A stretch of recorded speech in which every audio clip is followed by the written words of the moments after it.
Sejam todos bem-vindos ao nosso segundo episódio do podcast do Instituto Ana Malheiros. Hoje eu tenho a honra de estar aqui com meu grande amigo Enro Venturella para a gente falar um pouquinho sobre os processos neurológicos relacionados à visão, à aprendizagem de crianças com transtorno do neurodesenvolvimento.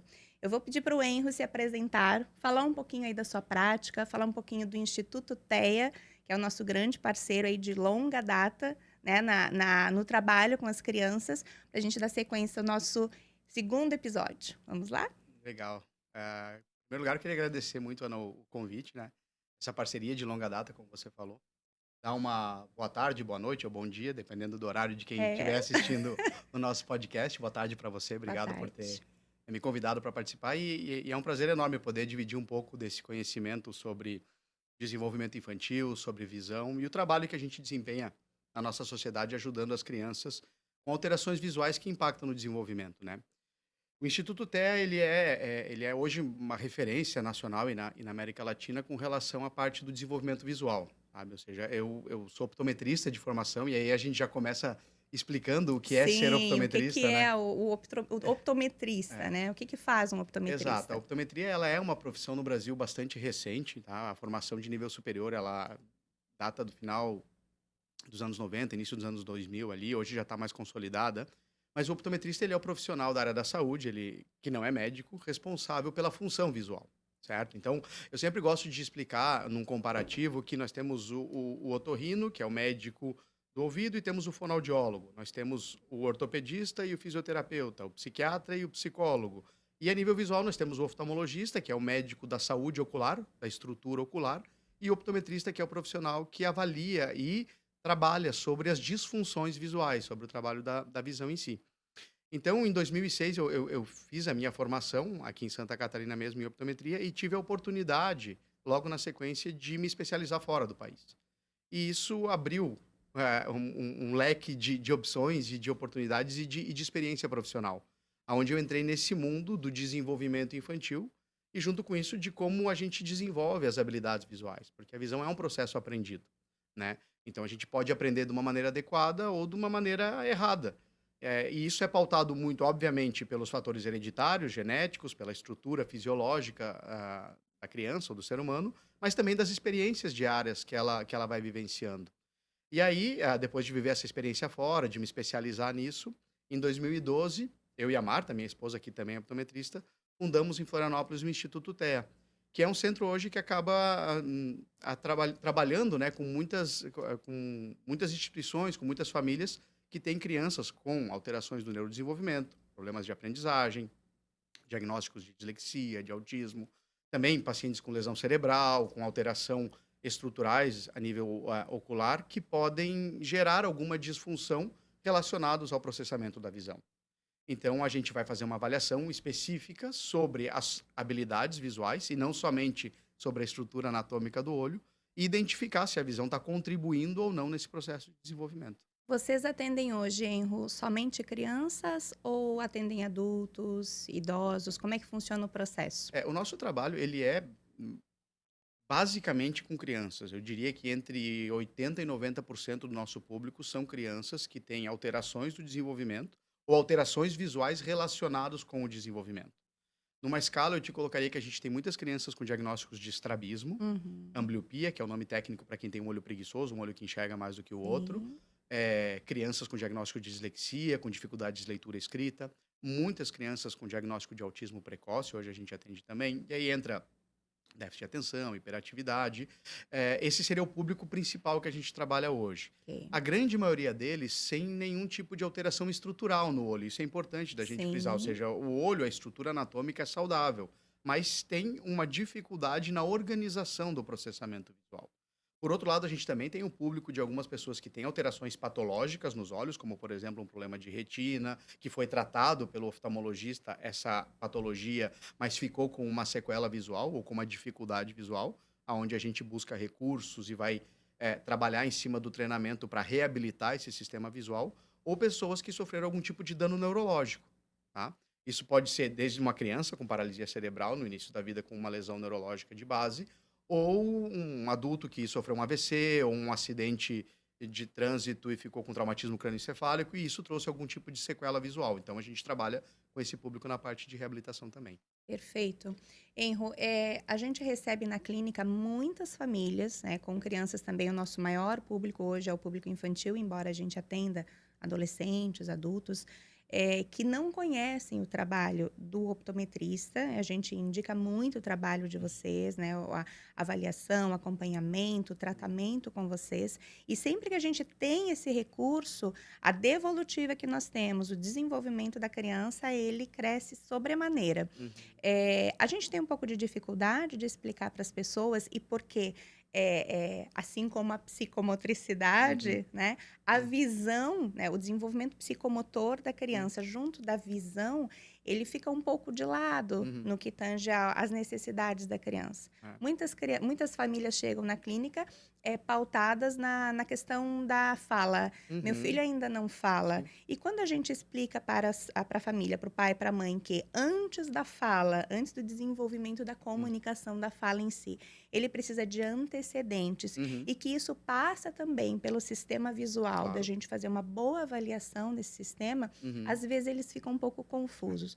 Você pode trazer para a gente, assim, qual a importância e como a gente conseguiria, de certa forma, unir isso Uhum, didaticamente para as famílias? Olha, a criança que chega aqui com dificuldade na linguagem, na uhum, comunicação, necessita de antecedentes uhum, motores, visuais, né, óculo, manual. Então, o que a uhum. gente pode organizar didaticamente para essa família, para que eles entendam isso com maior facilidade? É, é bem complicado, né, Ana, a gente É, resumir isso é e bem. trazer isso de uma maneira sucinta, Sim, direta, clara, porque existe olha o tanto que você argumentou para poder trazer esse raciocínio agora, sim. certo? E é difícil você vir para uma coisa mais simplificada, mais Uhum. simplista desse processo, mas a gente tem que partir desde a base da organização neurológica do ser humano, ou Isso seja, mesmo. existe um processo que acontece fisiologicamente no nosso cérebro que depende das experiências.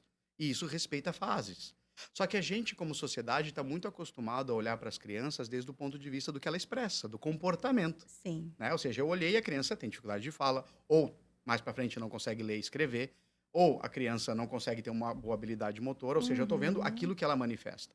Só que as manifestações são sempre respostas. Eu sempre digo que a expressão humana sempre é um gesto motor. Só que Exatamente. esse Tudo é gesto expressado motor pelo motor. exatamente, tudo, eu tô aqui falando contigo, eu tô É articulando o motor. tempo todo. Exatamente. Então, assim, toda a nossa expressão ela é motora, só que a resposta motora, ela é a consequência de toda uma experiência sensorial prévia, de uma percepção dessa experiência, de um processo associativo e de uma construção de um pensamento, de uma elaboração sobre essa informação até que eu vá desenvolvendo essas respostas. Então, o que condiciona a minha resposta sempre será uma organização neurológica sensorial e associativa prévia. E eu já estou me estendendo na resposta, né, com relação ao que você está perguntando. Mas o que eu te diria é o seguinte, para a gente tentar resumir para as famílias. Certo. Quando você vê uma criança com um problema, a gente precisa ir para o degrau anterior. Não Exatamente. adianta você tratar o problema desde o problema. Porque se você só quer tratar o problema, você está criando estratégias para a criança conseguir responder uma tarefa. Se eu Uhum. quero criar uma organização neurológica em que ela consiga sozinha ter a habilidade de realizar aquela determinada tarefa, ela precisa dos esquemas anteriores. E esses esquemas passam por um bom processamento visual, por um bom processamento auditivo, por um bom processamento proprioceptivo, por um bom processamento vestibular e com uma boa organização motora.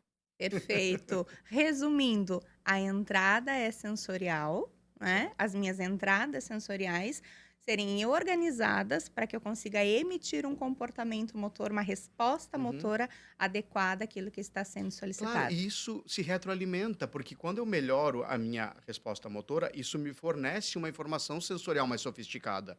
Eu crio um circuito mais complexo e, portanto, melhoro a minha resposta motora. Não é uma pirâmide ou uma linha de mão única. É circular. Entende? Uma criança, quando nasce, vamos dar um exemplo a nível visual, já que a gente vai Isso, trazer. perfeito. Uma Vamos lá, criança desde o início. recém-nascida. Para a gente ter uma ideia, uma criança recém-nascida que nasceu a termo, teve uma boa gestação, nasceu num parto tranquilo, ela vai ter a migração das células da retina para processar a luz somente após a exposição à luz. Isso. Ou seja, nós temos uma mudança fisiológica no olho que acontece a partir da exposição, do aparecimento da função visual, que Uhum. é a interpretação, transformar essa informação física a luz é um fenômeno físico, num fenômeno bioelétrico, que é o que o meu cérebro interpreta, certo? Ou seja, eu sempre digo que o nosso cérebro ele trabalha com um impulso elétrico intermitente. Não importa o canal sensorial que a informação entre, ele vai fazer essa transdução, essa transformação. E aí eu vou criando processos associativos para criar coerência entre essas informações sensoriais. Então, o bebê recém-nascido, ele vai receber a luz. Naquele momento, ele não tem uma capacidade perceptiva. Ele não tem uma memória sobre aquela informação. Ele não tem uma percepção das cores, ele não tem nitidez. Nas primeiras 2 semanas de vida, a criança está organizando os circuitos neurológicos básicos de processamento da visão. Não existe percepção em profundidade, não existe sensibilidade ao contraste. Um bebê recém-nascido não sabe quando é noite e quando é dia. Isso mesmo. Ele dorme, quando fisiologicamente tem fome, ele chora, acorda, vai ser alimentado e vai dormir de novo. Só que esse processo, Ana, ele é um processo extremamente rápido se a gente for pensar no desenvolvimento infantil. Uhum. Uma criança passa de não ver nada com 2, 3 semanas a com 6 meses já ter bem estruturado todos os padrões binoculares. Já está preparada para começar a engatinhar, para fazer localização de longe e de perto. Só que essas habilidades, elas vão se estruturando e se sofisticando até o final da infância. Por isso que muitas vezes uma criança que tem uma dificuldade visual no início da vida e que a gente diz, bom, demorou um pouquinho mais para engatinhar, ou caminhou um pouco mais tarde, a Uhum. fala talvez se estruturou um pouco depois, e a gente foi observando, mas foi alcançando esses marcos do desenvolvimento. Aí chega lá na escola e não consegue ler e escrever. Entende? Aí vem com esse diagnóstico de dislexia. Muitas vezes, sim, nós temos uma dislexia, uma alteração neurológica relacionada a isso. Mas muitas vezes, essas etapas prévias da organização sensório-motora foram criando estratégias para que a criança conseguisse realizar determinada tarefa. Adaptações, Agora, né? quando a demanda é muito alta, e não existe nada que demande mais a nível neurológico do que ler e escrever, porque a leitura e a escrita são processos culturais. A gente recruta todas as funções relacionadas à linguagem oral e ao processamento auditivo para acessar isso através do sistema visual. Uhum. Então, é algo muito complexo, entende? Então, muitas vezes é lá onde a gente observa a nível comportamental, a nível de sociedade, a dificuldade, aonde está o problema, só que o problema não está lá. Aquilo lá é a manifestação do problema. Foi uma criança que, por algum motivo, não conseguiu estruturar todas as habilidades, seja elas visuais, auditivas, de processamento da linguagem, funções cognitivas, que vão favorecer para que ela consiga fazer aquela atividade de uma maneira em que o gasto energético seja o mínimo necessário para essa atividade que é tão complexa.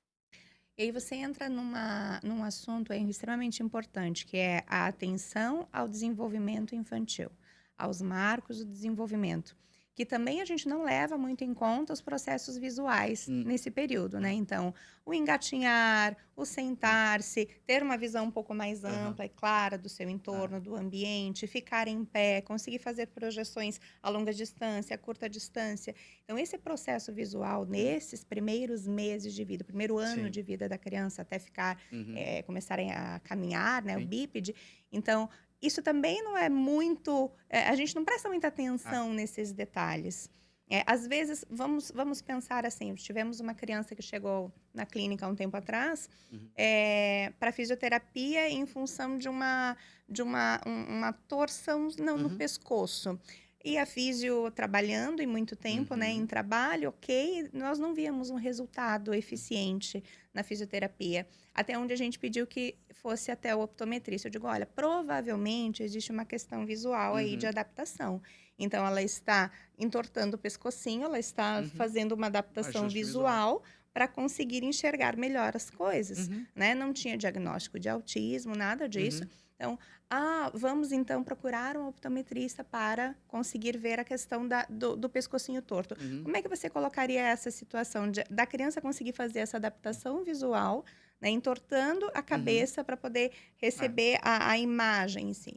É, de novo, várias coisas numa pergunta Muitas só, né, muitas coisas. complexas, mas vamos lá. A gente tem que entender que a visão, ela é o sentido mais complexo que nós temos. Entre 70 e 80% dos impulsos que entram no nosso cérebro entram através dos olhos.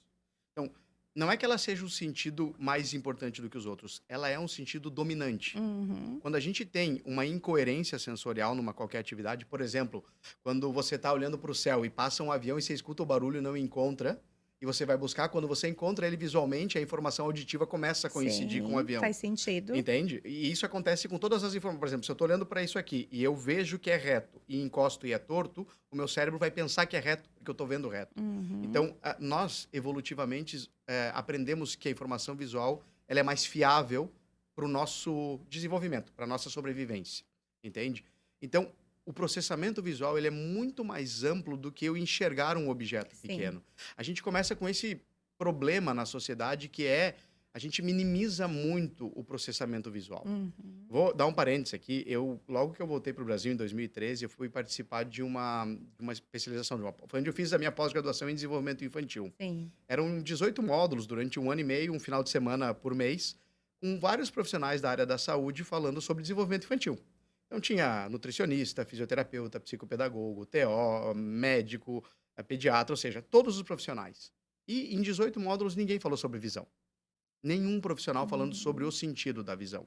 Ora, se eu tenho um sentido que ele é responsável por 80, 70, 80% do que entra no cérebro, e eu não tenho uma análise funcional dessas habilidades, eu estou deixando de lado uma parte importante da informação que vai organizar esse sistema visual, principalmente nesse período em que o cérebro está se organizando. Então, o olhar para a visão, ele tem que ser um olhar voltado para a parte sensorial dela e não só Exato, para a parte motora. exato. Quando uma criança, e aí respondendo a sua pergunta, quando uma criança tem um torcicolo congênito, que é assim chamado, mas pode aparecer nos primeiros meses, pode ser de origem estrutural, ou seja, eu tenho um Sim. problema anatômico, encurtamento de tendão, um problema muscular, mas na grande maioria das vezes é uma postura adaptativa para eu conseguir manter a visão binocular, Uhum. para eu alinhar os eixos visuais que eu não estou conseguindo fazer de forma natural e não ter que ignorar a informação de um dos olhos. Usar os 2 olhos ao mesmo tempo para o ser humano é uma grande vantagem adaptativa. A gente, quando usa os 2 olhos ao mesmo tempo, a gente está constituindo no nosso cérebro uma perspectiva tridimensional do espaço. A gente enxerga o mundo como ele é, em 3 dimensões. E isso traz muitas vantagens, principalmente no que se refere a deslocamento, ou seja, uma criança que está em pleno desenvolvimento não para quieta. E ela vai calcular a distância, vai subir degrau, vai pegar o copo, vai jogar a bola, vai chutar, vai andar de bicicleta. E todas essas habilidades que vão organizando o sistema vestibular, o equilíbrio, a própria percepção, ela é pautada inicialmente por um cálculo visual prévio. E esse cálculo pode ser correto e, portanto, coincide com a realidade, ou pode ser um cálculo visual incorreto. Se eu uso um olho só, a chance de eu ter um cálculo visual equivocado é enorme, porque eu não tenho a capacidade de construir essa percepção tridimensional. Todas as pessoas que enxergam com olho só, enxergam como se fosse uma tela de cinema. Entende? Ou seja, é um mundo plano. Uhum. Que a gente, com o passar do tempo, vai criando pistas para poder sobreviver num mundo tridimensional enxergando em 2D. Vai adaptando também. E vive. Só que o meu processamento sensorial ele fica muito mais limitado. E aí a gente tem hoje muito fundamento neurológico dentro das pesquisas de neuroimagem e de eletrofisiologia, falando sobre os potenciais evocados visuais e a quantidade de processamento e a velocidade do processamento visual quando eu uso os 2 olhos ou quando eu uso um só. Uhum. Então, um mais um não é 2 nesse caso, porque eu ativo áreas corticais usando a informação dos 2 olhos que não são ativadas se eu uso um olho de cada vez, entende? Então isso proporciona para a criança toda uma experiência visual que condiciona a forma com que ela interage com o entorno. E lá na ponta, condiciona até o comportamento. A criança vai se sentir muito mais segura. Se eu me sinto seguro para me movimentar, se eu sei que o que eu estou fazendo é fiável, a forma com que eu interajo com as coisas e com as pessoas muda completamente. Perfeito. Vamos colocar um pontinho ali no que você disse. Criança saudável, ela é agitada, É. né, ela não para nunca. Uhum. Vamos pensar no desenvolvimento infantil. Rolar, rastejar, Uhum. engatinhar, sentar, Uhum. ficar em pé. Você consegue fazer uma relação para a gente na importância de todas essas etapas com o sistema Claro. visual e Uhum.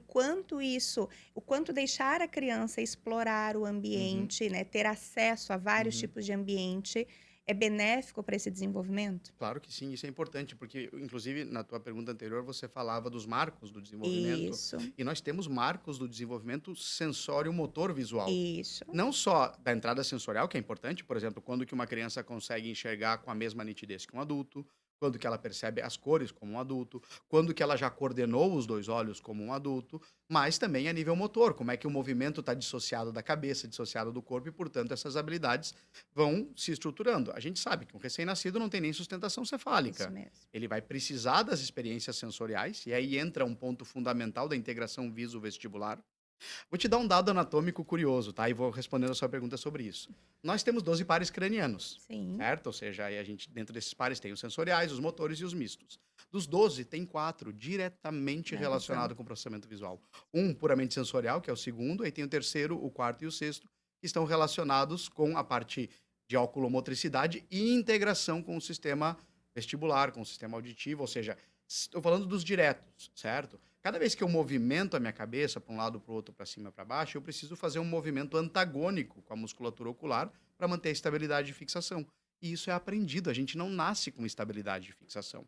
E tem momentos para a criança fazer isso. Então, trazendo a tua resposta, num primeiro momento, como eu falei no começo do podcast, as crianças não sabem enxergar praticamente nada. Num primeiro momento, a gente tem uma visão chamada de etapa monocular, onde a criança ainda não chegou na mielinização dos circuitos que juntam a imagem dos dois olhos. Isso não significa que ela não enxergue com os dois olhos, ela não sabe integrar essa informação. Entende? E aí entra um período muito importante, que é que a criança vivencie experiências com cada olho de forma separada. E a natureza é tão perfeita que uma criança, quando ela é amamentada corretamente e ela está no seio da mãe, ela vai, enquanto está sendo amamentada de um lado, olhando com o olho, fixando para a mãe com o lado, e quando troca de lado, ela fixa com o outro.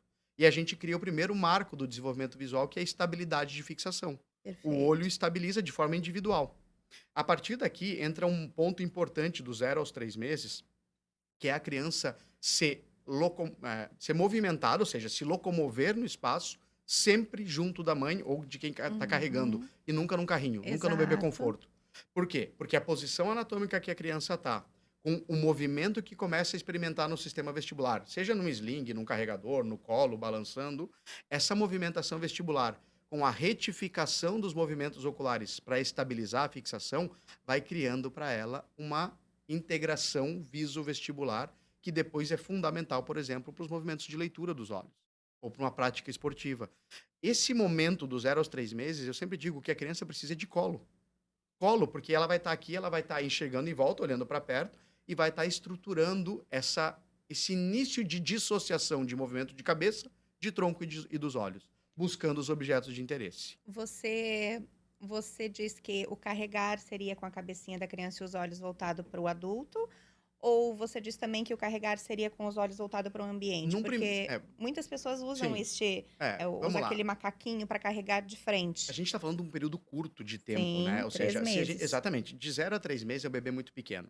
Nesse momento, a capacidade de percepção à distância da criança é muito reduzida. Uhum. Então, o que interessa muito mais é a posição da cabeça, a posição dos olhos não interessa muito o que ela está vendo, entende? Ou seja, se ela está de novo, a gente tem aquela ideia do olhar para o objeto e identificar. O processo de identificação no sistema visual, ele é consequência. Eu gosto muito de uma frase que diz o seguinte: a visão, ela se desenvolveu para se locomover, não para você ver, entende? Ela é um sentido de locomoção. Então, a criança precisa estruturar primeiro todos os aspectos relacionados à orientação espacial, e se isso está bem estruturado, depois ela vai utilizar a visão para aquisição de informação. Sim, Hoje a gente está fazendo exatamente ao contrário. Você pega uma criança e não deixa ela se mexer e quer que ela preste atenção nas coisas quieta o tempo perfeito. todo. Isso mesmo. Então, identificar através do sistema visual, acessar significado, criar processos entre a informação visual e as áreas da linguagem, pensamento simbólico, são processos sofisticados. São processos que acontecem junto com as funções superiores. Só que para eu ter uma boa função superior do sistema visual, eu preciso ter a base dela bem estruturada. E a base do sistema visual é o movimento. É o movimento que estrutura o sistema visual para que ele possa depois ficar lendo horas e horas, ou assistindo um jogo, ou vendo videogame, ou fazendo o que a gente faz hoje em dia. Não vamos entrar nesse mérito do que eu uso a visão, mas o problema é que a gente quer que as crianças hoje façam essas atividades sem estruturar a base neurológica da visão, que está no movimento. Então, do 0 aos 3 meses, não tem muita importância nesse momento se essa criança está olhando para alguma coisa específica, ou se a visão é mais distante ou mais próxima. Ela precisa estar numa posição em que o movimento da cabeça, o movimento do líquido dentro dos canais semicirculares do ouvido interno, do labirinto, se movimentem, gerem essa experiência de ele entender para onde a cabeça está indo, para onde o olho está apontando e vai criando essa noção espacial e criando mapas espaciais, organização do espaço. Entende? A criança crescer um pouquinho mais, já está com 4, 5 meses, você pode virar ela de frente. A gente pode até falar, e aí eu não entro nessa área, que é a parte que os fisioterapeutas podem explicar para gente, com relação à questão da coluna, com relação a toda Exato. essa parte motora, que eles têm muito mais know-how para falar qual é a melhor posição, a posição das pernas, entende? Ou seja, eu me refiro agora especificamente à experiência sensório-motora, e nesse caso de integração visuo-vestibular, que é fundamental e que a gente vem perdendo. Se você coloca uma criança num bebê conforto, transporta ela sempre de barriga para cima, o movimento vestibular que ela tem, mesmo que o campo visual seja maior, menor, fechado ou olhando para cima, ele não gera uma informação sensorial que vai em encontro com o que ela precisa depois. É um movimento artificial, anatômico, ninguém é transportado de barriga para baixo ou de barriga para cima virado ao contrário. Então, eu vou usar um carrinho. Ótimo, não tem problema, em circunstâncias ele é legal. O problema é que a gente artificializou um processo que Que é é natural. natural, é carregar a criança no colo, entende? Ou Exatamente. seja, e aí você vai somando uma artificialização atrás da outra e isso vai somando. Volta antes de carregar para amamentação. Eu não consegui amamentar no seio. Acontece, tem várias. A gente sabe dos Sim, benefícios sim. da amamentação, ou seja, isso é indiscutível, não entra no ponto. Mas eu vou dar mamadeira. E aí ninguém me instrui, eu dou sempre do mesmo lado. Como é que eu vou querer que o reflexo de fixação seja o mesmo se eu estou amamentando sempre do mesmo lado e essa criança está usando sempre o mesmo olho para me olhar? Que informação importante, hein? Vamos Entende? frisar bem ela, tá? Então, Uhum, bom, a mãe não tem oportunidade de uhum, amamentar no seio, ou seja, aham, não consegue fazer essa transição de um seio para o outro. claro. Vai dar a mamadeira. Hum, Eu sou destra, ou aham. seja, vou É muito mais segurar a fácil segurar com a mão mamadeira direita. aqui, eu vou apoiar o meu bebê aqui, É, eu vou dar a mamadeira é. sempre nesta Sempre nessa posição. posição. Bom, então, olha que importante a informação que você trouxe. Eu Aham. precisar trazer essa criança Claro, para uma de cada cá lado. para fazer a integração visual, para ele Ex desenvolver ambos, né, os exatamente. olhos. Então, opa, aqui também com É. a mamadeira. Isso é Eu muito sempre digo assim, ó, importante. se eu E não é muito consigo simples. é, Nossa, eu eu não se sabia dessa eu informação. sempre digo: "Se eu não consigo fazer o que a natureza me propõe, tenta imitar, o É máximo que verdade. dá". O problema é que às vezes a gente não dá atenção para esse simples fato, entende? Ou seja, não dá pra gente dizer o que veio primeiro, entende? Mas o fato é que a mãe tem 2 seios, a criança tem 2 olhos e eu vou alternando, porque um esvazia e depois tem que dar o outro. Na mamadeira você enche e dá do mesmo lado. Só que da mesma forma, a gente pode, indo mais pra frente, para o movimento. Sempre as crianças, os bebês, os animais são carregados no colo, Sim. entende? Ou seja, Uhum. por que que um outro lugar seria mais eficiente de movimento se é a base dessa construção, dessa organização neurológica está pautada nessa experiência? Não Sim. faz muito É. sentido. Até porque quando você está no colo com a criança, né, toda a fala que você fez e simplificando ela, você está no colo com a criança, você vai fazer o movimento do andar, o teu corpo Claro, automaticamente vai fazendo este sim, movimento aqui, ou seja, a cabeça está fazendo um movimento leve, né, de ajuste, ó, para cima, para é, é, baixo, para um lado, para o outro. Então você vai claro. conseguindo também integrar toda a informação que você Tem recebe tem do coisa mais ambiente. intuitiva do que você ninar uma É. criança, Sim, entende? Ou seja, o que que você vai fazer para acalmar? Você vai exato. ninar. O balanço, o movimento, ele acalma o cérebro da criança, porque está gerando para ela uma informação, uma entrada sensorial que é relevante e, portanto, ela gosta daquilo. Entende? Eh, parece óbvio, mas muitas vezes a gente não presta atenção. Vamos um pouco mais para frente dentro dessas etapas do Uhum. desenvolvimento. A gente sabe que a partir dos 4, 5 meses, as crianças começam a ter controle cefálico, começam a segurar a cabeça, começa a conseguir ficar sentadinha e começa aquele negócio de querer virar de barriga para cima e para Exato, baixo. quando estimulado, né. Quando deixado não, mas, assim, às vezes não é nem estimular, é só É, deixar no chão. deixa Não exato, precisa quando nem deixado no claro que o chão. ideal é você ir lá e ter essa interação com a criança ou colocar algum objeto que possa chamar a atenção dela. Sem dúvida nenhuma, a gente enriquecer o ambiente, seja com a nossa presença, com a nossa interação ou com objetos que favoreçam, vão potencializar isso. Mas a gente já está predisposto a vivenciar ou a nos proporcionarmos essas experiências se a gente tem a oportunidade. Entende? De novo, um bebê de 4, 5 meses que fica sempre no bebê conforto, ou numa cama, ou num berço, onde é mole, aonde ela não consegue usar o próprio corpo como uma experiência, ela não vai conseguir gerar a experiência motora que vai trazer para ela uma experiência sensorial diferente. Quando o bebê começa a girar, tem todo um controle proprioceptivo, muscular, integração bilateral, que você, como psicomotricista, sabe muito bem do que eu estou falando. Mas a percepção visual muda completamente. Eu estou de Sim. barriga para cima, viro ao contrário. Eu vejo a minha mão, aproximo o olhar, Uhum. faço convergência com os olhos. Eu sigo objetos que estão em movimento. Exato. Eu troco de um objeto para outro. Então, seguir um objeto a nível neurológico, é bem diferente de trocar de um objeto para o outro.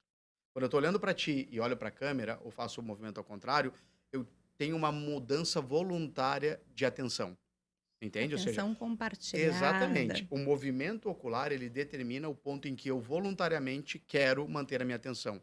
E isso pode partir de um movimento consciente ou subconsciente, mas ele é voluntário. O segmento do objeto, eu estou olhando para ti, o objeto se movimenta, eu sigo ele de forma involuntária. Entende? Eu vou seguir esse objeto, eu não fico pensando como que eu faço para seguir o objeto. A minha decisão é somente seguir o objeto. Entende? Então, as estruturas neurológicas que envolvem os tipos de movimentos oculares são diferentes, partem de lugares diferentes. E a gente entender que essas experiências diferentes, num primeiro momento, vão fazer com que a criança possa organizar os circuitos que mais tarde são a base para movimentos visuais complexos. Porque quando você está lendo e escrevendo, Ana, o objetivo da leitura é o acesso ao significado. Entende? Ou seja, você vai ler um objeto que você quer entender o que tem naquela mensagem. É isso que você faz quando está lendo. Agora, para que o teu cérebro esteja livre o suficiente para somente acessar o significado sem esforço, todas as tarefas que envolvem esse acesso ao significado, elas devem estar automatizadas. E isso parte de uma experiência lá do início da vida. É a Se vivência. não está automatizado, eu divido o recurso atencional entre o acesso ao significado com as outras tarefas. Seja, por exemplo, a nível auditivo com o processo interpretativo do som, ou a nível visual com o controle oculomotor, com uma estabilidade de foco. Entende? Então, uma criança, por exemplo, que nunca teve problema nenhum, aí chega na hora de ler, começa a fazer uma leitura silábica e não avança. Uhum. Não avança. Às vezes inverte letra ou palavra. É disléxico. Poxa, a gente vai fazer uma análise, é uma criança que não teve a oportunidade de engatinhar, é uma criança que não teve muitas experiências motoras, que ainda mexe a cabeça e o corpo tudo em bloquinho, ou seja, Sim, claro que já sabe andar, que já sabe correr, ou seja, não é uma coisa muito evidente, mas que se você faz uma análise minuciosa, tem uma habilidade motora, uma dissociação motora muito pobre. E aí você coloca na tarefa de interpretação mais complexa que é acessar significado de palavra, com uma movimentação ocular ruim. O que o cérebro faz? Bom, vou dividir recurso, uso o dedo, coloco uma régua para tentar marcar o texto, ou seja, eu vou usando ferramentas para tentar fazer a tarefa prévia, que deveria ser automática, eu não deveria pensar para encontrar as letras. Se eu penso para encontrar as letras e ao mesmo tempo no significado, isso se torna cansativo. exato. E você precisa recrutar muito mais sistemas Muito para mais. conseguir executar a tarefa. Às vezes a gente acha, Enro, assim, que é uma coisa muito difícil, né? Nossa, é complexo fazer tudo isso. Falando parece tudo muito complexo, mas veja, é algo bem simples, uma atividade simples com um bebê em casa, 4, Hum, 5 meses. uhum, Mamãe segurando o bebê aqui, hum, papai aqui do lado. Mamãe fala com o bebê aqui, contato visual, papai chama lá. Ó, bebê, filhinho, Joãozinho, Pedrinho, né?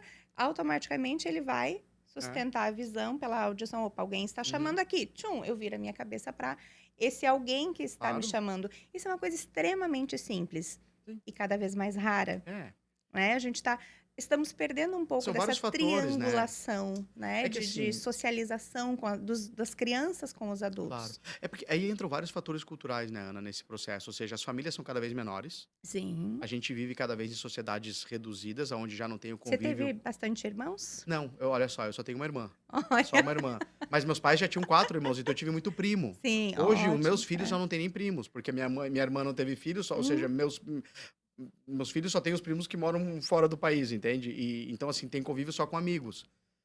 Os avós, a gente vivia na casa dos avós, ou seja, e vivia num lugar onde as diferentes idades interagiam.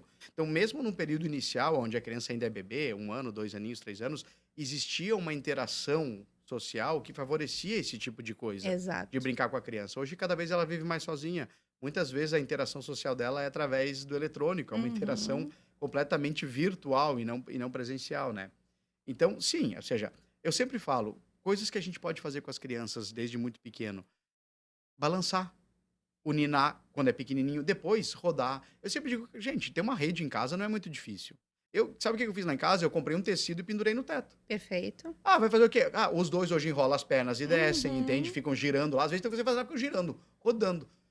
é muito melhor do que estar na frente do tablet, Exato, entende? Ou seja, porque exato. é uma experiência que talvez naquele momento é o que eu possa proporcionar. Se estivesse num parquinho, brincando num ambiente aberto, seria muito melhor, sem dúvida. Mas é melhor estar rodando num pano do que estar mexendo no celular. E detalhe, não é prejudicial à criança, né. Claro, A em criança absoluto, ficar de muito. cabeça para baixo, rodar, Hum, rodopiar, você jogar a criança para cima, Claro que isso não. não é prejudicial, pelo contrário, você está dando repertório para ela Desaktamente. desenvolver É aspectos claro que tem que ter motores, bom visuais. senso, obviamente. A gente sempre Claro, tem alguns claro. malucos que pegam a Sim. criança de 3 meses e começa vai desnucar a criança, mas não é esse o Eu vi um ponto. vídeo agora no Instagram ali, de Aham, uma brincadeira dos pais fazendo assim com os braços, pega a é, criança e rodopia. aham, Nossa, que pavor aquilo, o pescoço da criança fazendo um aham, movimento extremamente brusco, né? claro.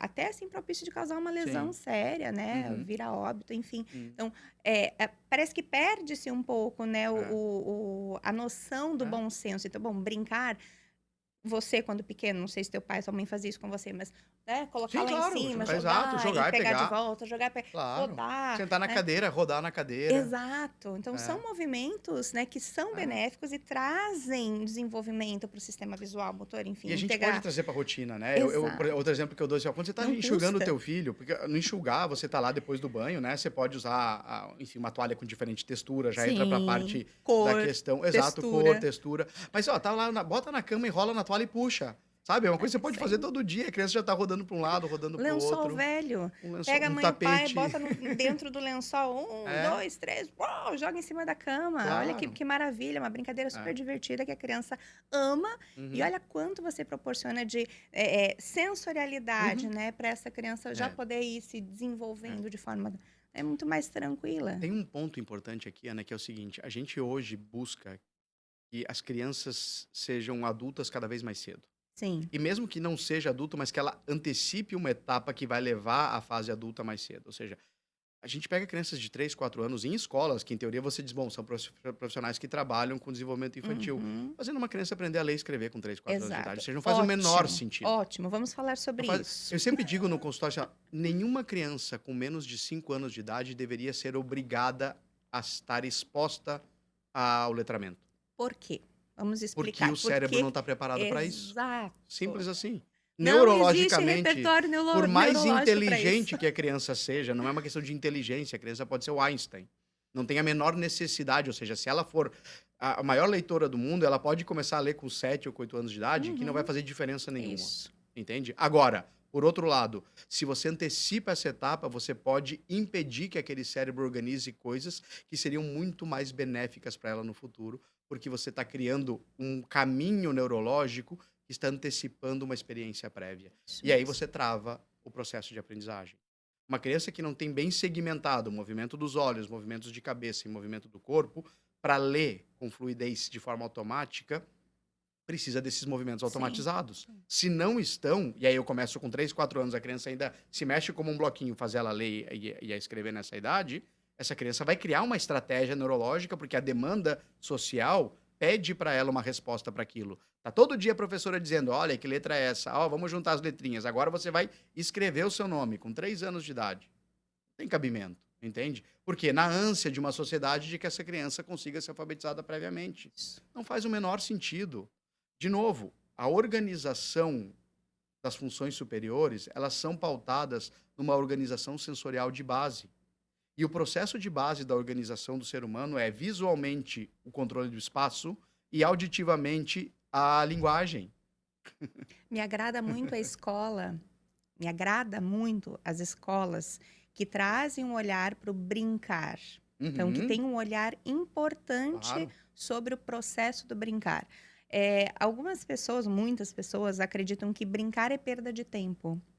Mas o brincar em si é a ferramenta científica da criança claro. para o Óbvio. desenvolvimento, né? É brincando que a criança aprende. As pessoas, tá, É. isso é demagogia, tá falando Ah, besteira. mas quem pensa assim não Não, tem o menor conhecimento de desenvolvimento humano, né? Ou exato. seja, quem tem esse Brincar é pensamento tem que estudar processo mais. neurológico para Claro, desenvolvimento infantil. É brincando que a criança claro, projeta, realiza, claro, executa funções complexas claro. que mais tarde, 7, 8, É. 10, 12, adolescente, vai usufruir daquilo que ela aprendeu lá atrás na Sim. infância. O pensamento simbólico parte de eu pegar uma coisa em concreto e transformar aquilo no meu imaginário. E Exatamente. isso é a base da. É que as pessoas não entendem. Esse é o problema. É, Quando eu estou falando contigo, eu estou emitindo um monte de som. que se eu tivesse falando para um chinês, não fazia o menor sentido para ele. Começa aqui a simbolização, começa aqui o pensamento abstrato, Sim, entende? E a pessoa não faz uma relação entre ela pegar o brinquedo e criar a historinha com esse processo básico que desenvolve a nossa capacidade sim, cognitiva, que é exato, a abstração, o exato. pensamento simbólico. É importante também deixar claro, Enro, que o simbólico, a abstração, ele é um processo de complexidade, ele é refinado, Uhum. que necessita de uma base Claro, concreta. claro que Né? sim. Então, assim, a criança precisa explorar, ela Uhum, precisa lá mexer na panela, abrir o uhum. armário, ela precisa aprender a subir no sofá, descer da Tá, cama, ralar o joelho, cair, levantar. É sim, assim que ela vai aprender e ter repertório para conseguir construir e dar respostas significativas no dia a dia. Ah, caiu, levantou, pronto, aprendi. Usar meu equilíbrio, usar meu corpo para poder explorar o ambiente. Então, as escolas que trazem esse olhar importante para o brincar me agradam muito e uhum, são escolas que normalmente eu indico para as sim. famílias. A gente estava ali falando, ó, tá vendo como a gente amplia o assunto e faz um... É. Mas Vai a gente longe, estava né? falando sobre a visão no Hã, processo de aham, neurodesenvolvimento. Eh, Chegamos ali até o andar. A criança uhum, para o andar, isso é uma importante também colocar. Hoje, o que as escolas trazem, as famílias também? Não pode correr, uhum, não pode pular, aham, não pode. Ó, cuidado, você esbarrou no outro. Ah, você não vai mais brincar porque você está muito agitado. Senta aqui porque você é, precisa ficar quieto. é, Ou seja, completamente o claro, contrário daquilo que a gente necessita trabalhar com a criança, é, que é a exploração do ambiente, é movimento, é claro, repertório, uhum, é fazer esse rastreio do que eu uhum, tenho em volta para conseguir me organizar é, internamente para projetar uma resposta significativa e adaptativa daquilo que os outros esperam que eu faça. claro. Então, bora lá falar sobre si. Não É, corra, não, eu acho que é importante pautar não o seguinte pula. também, Ana, vamos falar o seguinte, assim, são etapas, tá? Ou Sim, seja, obviamente, uma criança que passou por todas as etapas e teve uma boa experiência sensório-motora de brincar até os 6, 7 anos de idade, ela já tem maturidade neurológica para a partir daqui ficar exato, quentada, seta e aprendendo exato. durante 3 ou 4 horas. A gente está falando, e não é muito tarde, 7 anos, a gente está falando primeiro, segundo ano, que é Sim, onde ela vai entrar no processo de alfabetização. Eu gosto muito também das escolas que, nesse período, respeitam a individualidade de cada um, sim. entende? E dá uma margem para que essa criança consiga. Agora, a gente não pode negar o fato de que uma criança que está no primeiro, no segundo ano e está com dificuldade no processo de alfabetização, que o Uhum. problema é de antes, não é na hora. Nenhuma criança que está com dificuldade de leitura e escrita no primeiro e no segundo ano está tendo problema agora. Sim.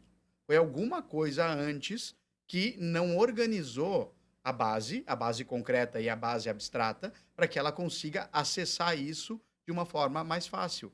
Lembrando sempre, ler e escrever é cultural. A gente não A está gente não vê, biologicamente é isso mesmo. programado para isso. Para falar é diferente. Por isso que eu sempre digo, é muito importante uma análise da linguagem, do desenvolvimento do pensamento da criança e da linguagem através dessa construção, entende? Do som. A nível visual, a gente está falando, sim, uma criança começa a caminhar por volta aí dos, vamos lá, 12 até os 12 14 meses, meses, 14 18 meses. meses. Vamos colocar até os 18 com um pouquinho de margem Isso, maior aí, isso. né?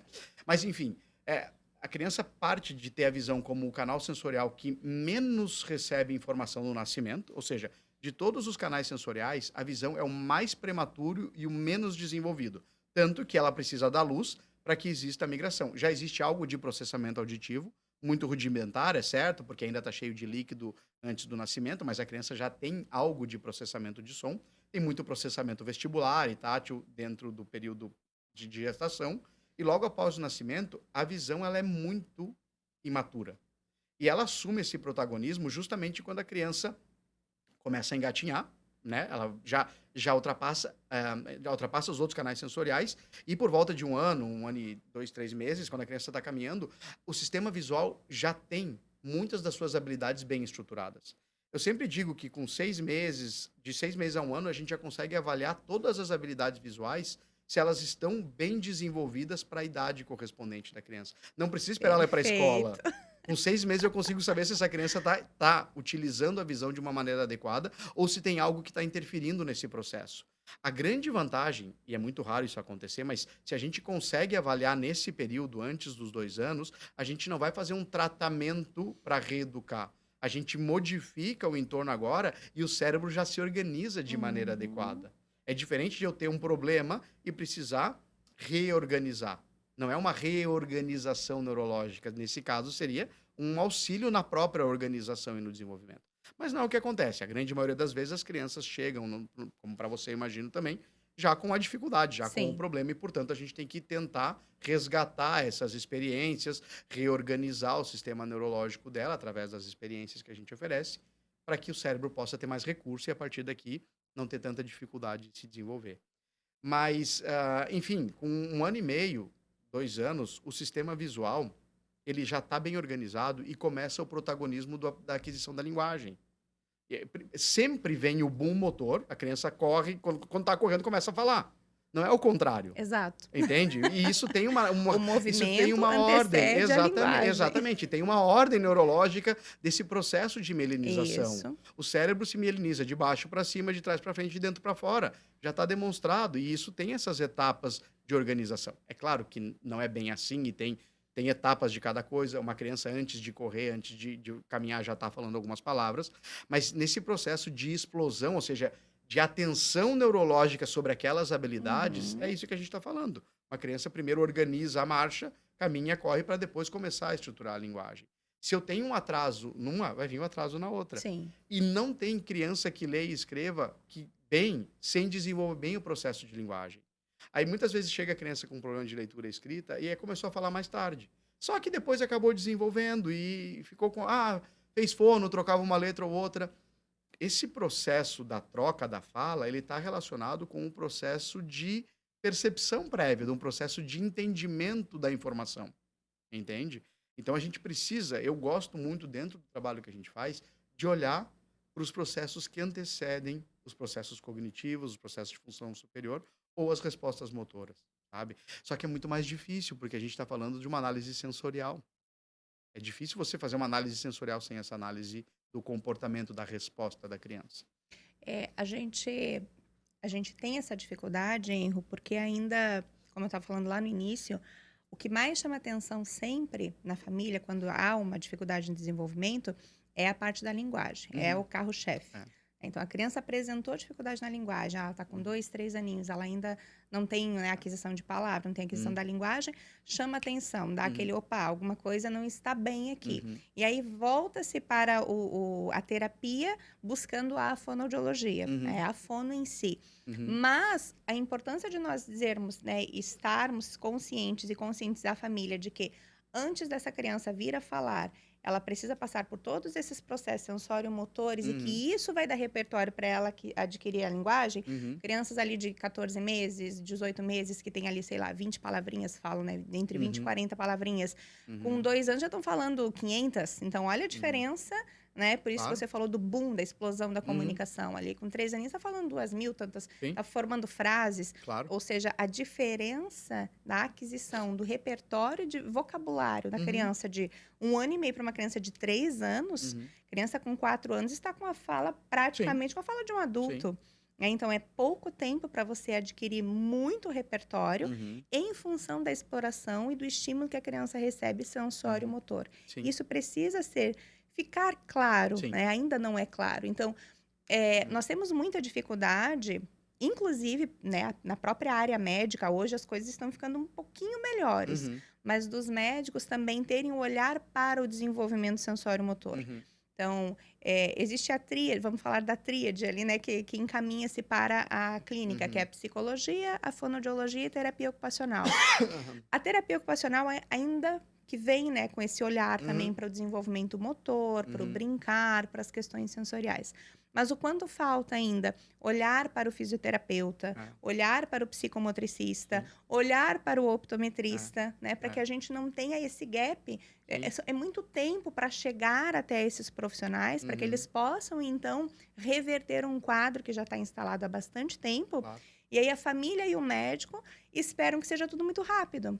E não é. A sociedade exige isso, né? Isso, então... O remédio. Isso, então a gente precisa ter um dos objetivos do podcast, inclusive, é a gente falar sobre o desenvolvimento infantil É. E as etapas desse desenvolvimento que Uhum. passa pelo sensório motor como base da pirâmide de Sim, desenvolvimento infantil. Então, sim. precisa ter É, para a gente chegar lá no topo com a linguagem, com a escrita, com a leitura, claro, que são processos refinados, sem dúvida. né? E que precisam muito, de muita esta base que hoje está tão É, esquecida, né? é, Hoje não tem espaço para a criança brincar. sim.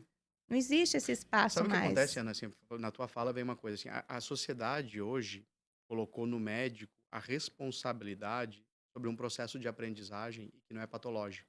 Só Isso. que os médicos, em geral, eles estudam as patologias. Eles, Uhum. obviamente, a anatomia, toda. Você falou da base da pirâmide sensório-motor, eu colocaria a base, abaixo dessa base, o fisiológico. Ou seja, Sim. se uma criança está com problema respiratório, tem um problema Uhum. cardíaco, ou tem uma alteração estrutural, a gente tem que solucionar isso para que depois a experiência Depois sensório-motor iniciar. aconteça. Mas uma vez a gente identifica que aquela criança não tem uma alteração fisiológica de base, um problema de saúde, é um problema de aprendizagem. Uhum. Entende? E aí a gente não pode delegar para quem cuida de patologia, para quem cuida de problema estrutural, um cuidado que é voltado para a organização neurológica. E a organização neurológica passa por esses profissionais que entendem como que o cérebro se organiza. E muitas vezes a gente passa, e muitos dos profissionais que trabalham na nossa área saltam a etapa sensório-motora, ou a experiência bottom-up, ou o que seria essa organização prévia, para análise do comportamento. Sim. E comportamento a gente já está falando de resposta, já entrando nos Uhum. processos cognitivos, nas relações sociais, ou seja, como a Processos criança manifesta. superiores. Exatamente, função superior. Portanto, é fundamental o que você fala. Eu queria reforçar um ponto, porque hoje no Instituto TEA, além de nós sermos 4 optometristas, a gente também tem psicomotricista e tem a fonoaudiologia junto. E eu bato muito na tecla das crianças, principalmente as crianças com problema de linguagem, que é onde a gente tem hoje a grande maioria das crianças dentro do diagnóstico de autismo, sobre a importância de uma análise do processamento auditivo e do Perfeito. entendimento do som nesse processo, porque a gente trabalha e calca muito sobre a questão articulatória, sobre o problema motor na hora da fala ou a dificuldade de pronúncia, mas a gente deixa de lado que o- a construção, a base sensorial que constrói a articulação é o processamento do som. A natureza humana de processamento da linguagem parte de uma interpretação do som. E aí a gente não está falando de uma criança simplesmente ouvir ou não ouvir. É a mesma coisa que e no oftalmologista diz enxerga ou não enxerga. Uma análise audiométrica, um potencial evocado, te traz uma análise fisiológica, mas não te traz uma análise de experiência. Entende? Uma criança que não tem uma boa localização de fonte sonora, uma criança que não tem uma boa resolução temporal, uma criança que não tem uma boa discriminação auditiva, não consegue construir uma linguagem porque não acessa o significado. E esse acesso ao significado parte de uma experiência sensorial auditiva prévia. Uhum. É fundamental a gente trabalhar isso junto com a experiência visual, com a experiência motora, para depois a gente exigir que essa criança consiga, de alguma forma, ter um repertório tanto articulatório quanto de vocabulário maior do que ela tem, sabe? Perfeito. Então eu hoje forço muito nessa ideia de dizer, bom, queremos ajudar uma criança, o que que a gente precisa? Uma experiência vestibular, proprioceptiva na base, ou seja, isso sim, na base, bem base, aquilo que eu te falei, o primeiro de tudo é o primeiro de Sim, tudo, sim. né? É esse, é o contato com a mãe, é essa questão pele, essa questão de movimento, para ter isso. Mas partindo dessa parte inicial, a gente vem depois para essas experiências, a experiência visual desde uma perspectiva de orientação espacial, de experiência tridimensional para construir uma base visoespacial boa, o que vai, na sequência, te trazer uma boa habilidade de identificação e, portanto, maior capacidade de memorização, acesso a significado, transformar isso num pensamento simbólico, desde o ponto de vista visual, e desde o ponto de vista auditivo, a capacidade de percepção do som. Uma Entende? coisa não é dissociada da Não tem outra, né? como. Então, Não tem como a gente dissociar. precisa Não entender tem como. como todo um É. sistema que trabalha em conjunto integrado para É. conseguir gerar aprendizado, Claro, né? porque eu preciso da informação visual para poder ter a informação concreta, eu preciso do som e da repetição para poder criar o simbolismo fonético e depois o processo associativo. Exatamente. Sem contar, obviamente, do A processo tátil, a exploração, é exploração, isso aí. sem dúvida nenhuma, que entra na base, né? Porque essa exploração é a base que antecede a própria exploração visual. Eu só Uhum. aprendo a calcular a distância porque eu consigo saber qual que é o tamanho do meu braço. Senão eu não sei onde as Exatamente. coisas estão. Isso. Olha que importante, então. Vamos, É? vamos, vamos partir daí, né? Essa Hum, exploração, essa aquisição, essa compreensão desse hum, corpo. Por exemplo, eu hum, estou aprendendo a falar, né? Eu uhum, tenho ali, sei lá, 9 meses, dez uhum. meses, um ano. É, antes da fala, precisa vir?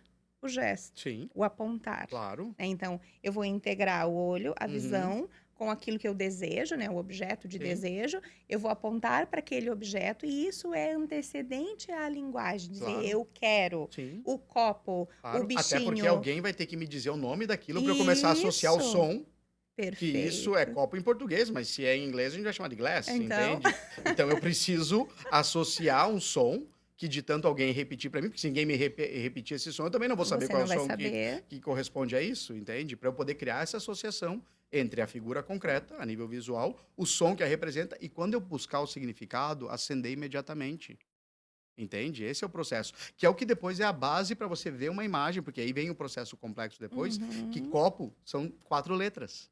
E quando eu vejo, e lá com 7, 8 anos de idade, se eu tive uma boa experiência prévia, aquela palavrinha com 4 letras vai acender a mesma imagem e o mesmo som, Perfeito. entende? E aí, esse processo eu construí depois. Só que ele é pautado nessa experiência que envolve o toque, a minha. E aí entra o que a gente falava, que muito se fala da integração sensorial, mas Isso. antes da integração sensorial vem a coerência sensorial. Não tem como você trabalhar a integração se não existir a Se não tem coerência. É coerência, prévio, exatamente. antecede. E inclusive, falando para mim, das crianças que a gente trabalha, principalmente dentro do transtorno do espectro autista, a principal dificuldade na organização neurológica delas é a coerência É. sensorial, E não a e não a integração. integração. Só que você vai trabalhar a integração sem coerência, nunca vai integrar. Sim. Se para mim isso é uma coisa e para o outro canal sensorial é outra, como é que você quer que eu transforme Uhum. na mesma coisa, se não é? É por isso que a gente pauta muito, bato bastante, né, na tecla com os profissionais também ali na clínica, a importância da exploração. Então, a criança veio com 3 aninhos para terapia ABA. E Uhum, lá no check-in, lá da análise uhum, do comportamento, diz que essa criança tem que ficar tantos minutos sentada. uhum, Aí você diz, tá, mas você fez a avaliação com a criança, você entende como essa criança funciona, como que é o brincar dela, quanto tempo ela consegue explorar, como que ela uhum, explora o ambiente, né, o movimento de rastreio, correr, o caminhar, se ela consegue fazer essa triangulação, uhum, opa, eu tô aqui, o objeto tá lá, ou a tia tá aqui, a outra uhum, tia tá lá. Você conseguiu fazer toda essa avaliação antes de exigir que ela claro. permaneça sentada por tantos Uhum, minutos, que é o que preza ali é, o check-in uhum. né, o Do checklist protocolo, né? no protocolo Aham, da análise do comportamento. Então, uhum, esse cuidado é muito importante. Você precisa ter antecedentes aquilo que está exigindo um protocolo, que o uhum, protocolo ele é feito claro. para todos. Exato, Né? é Coloca, média, né? então, coloca ali Estatística. na caixinha e é assim que É, você precisa responder de acordo com a sua idade. claro. Mas cada criança chega ali com É, uma demanda diferente. A uhum, minha avaliação ela precisa ser individualizada. Então, se eu tenho a Mariazinha com 3 anos que ainda não consegue ficar 10 uhum, minutos sentada na cadeira, eu tenho o uhum, Pedrinho com 5 anos que não consegue ficar 5 minutos sentada uhum, na cadeira, eu preciso entender esse antecedente para trabalhar com perfeito, ele e dar o repertório para que ele consiga daqui a pouco fazer aquilo que o checklist claro. está exigindo, o É, protocolo exige para essa criança.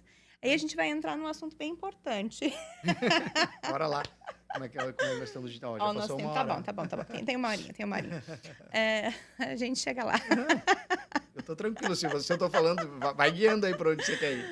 Bom, a gente vai entrar numa seara aí bastante Uhum, delicada, uhum, que você inclusive comentou ali em algum momento, né, sobre o uso das hum, telas. Então, bom, você enquanto optometrista, um profissional, né, uhum, de reabilitação visual, sim, como é que você vê hoje, como nós estamos lidando com as telas com as crianças? Eu vou te dar uma imagem que não é incomum para mim, né? Então, uhum, eu estou num universo infantil, né? Eu trabalho com aham, muitas crianças. uhum, Eh, e eu costumo presenciar, não na clínica, claro, né? Mas em ambientes, aham, normalmente restaurante, alguma restaurante, coisa aham, assim, a mãe amamentando a criança com o telefone posicionado aqui, para o olhinho da criança. E você traz essa informação, e a gente, hum, enquanto. A pedagogia traz muito isso também, né? Do aham, ensinar a olhar, o contato visual claro, com esse bebê. Eu não tenho esse contato visual. Você acabou de falar sobre a importância tanto anatômica quanto, hum, né, de hum, recrutamento e organização neurológica. Eu não tenho esse contato com o meu bebê aqui, porque o telefone está aqui e ele está olhando para esse telefone. Qual é o prejuízo que eu tenho nesse comportamento que está cada é, vez mais, bom, está florescendo por aí, né? Tá comum, habitual, né? tá muito comum. Vamos lá, assim, Vamos respirar. vamos respirar para falar de tela. A gente está indo muito mal, esse é o fato. Ou Sim. seja, a gente, as telas, elas estão sendo utilizadas no desenvolvimento infantil de uma maneira aleatória, eh, indiscriminada, vamos dizer assim, e sem um entendimento. Ou seja, nós estamos vendo hoje, como consequência, uma primeira geração de adolescentes que nasceu com tela. Sim. É curioso, mas o primeiro iPhone, que foi o primeiro smartphone que criaram, é de 2007. Olha Olha só, isso. é um dado curioso, né? Então, a nossa geração, que nem é até uma Então, geração tão velha assim, nós tínhamos televisão em casa, assim, de vez em quando sim, assistia uma de televisão, tubo. de tubo, mas assim, tinha os horários de desenho infantil, mas a gente vivenciava uma experiência de desenvolvimento diferente. E é importante a gente diferenciar duas coisas. As etapas que envolvem a apresentação do eletrônico da tela, Sim. entende? Porque uma coisa é um cérebro desenvolvido usar uma tela, outra coisa é um cérebro em desenvolvimento Isso é ser muito exposto a isso. importante. Isso é importante. E aí, quando a gente fala do impacto, a gente está falando que tem um impacto fundamental antes dos 7 anos de idade. Uhum. Depois dos 7, tem outro impacto, que nem sempre é positivo, mas não é o mesmo impacto. E depois dos 13, 14, a gente está falando de um outro impacto, entende? Então a gente precisa ser consciente disso e categorizar esse tipo de coisa. Do 0 aos 2 anos de idade, uma criança não deveria ser exposta a nenhum tipo de eletrônico. Não existe nenhum benefício sensorial, emocional, cognitivo ou de desenvolvimento neurológico para que uma criança seja exposta a nenhum tipo de eletrônico antes dos 2 anos de idade. E isso é celular, computador, tablet e televisão. Televisão. Não há a necessidade, não deveria ser exposta. Isso não traz benefício e, em algumas circunstâncias, pode ser prejudicial. Não significa que uma criança antes dos 2 anos de idade, se eventualmente é exposta a uma televisão, isso vai ser um problema. Entenda, se eu tenho um filho de 1 ano e 3 meses, 1 ano e 4 meses, e de vez em quando quero colocar um desenho para ele assistir, coloco numa televisão, ele está lá no chão, às vezes olha, às vezes não olha, isso Sim. não vai gerar um impacto negativo. Agora, é desnecessário. Ficou claro? Isso é Sim, importante. sim. É desnecessário. Agora, eu posso usar como um recurso. A gente estava falando antes de começar, eu sempre disse, os eletrônicos, eles são recursos para os pais e não para as crianças. Perfeito. A partir dos 2 anos, já tem um impacto menor. Ou seja, a criança poderia estar um pouco mais de tempo exposta às telas, porque aí já tem um princípio de organização de função superior, aonde essa criança, dependendo da distância e da atividade, vai trazer para ela uma experiência diferente da experiência habitual. Eu sempre digo, dos 2 aos 5, se a gente juntar todos os eletrônicos, daria para usar até 1 hora e meia por dia. Todos os eletrônicos.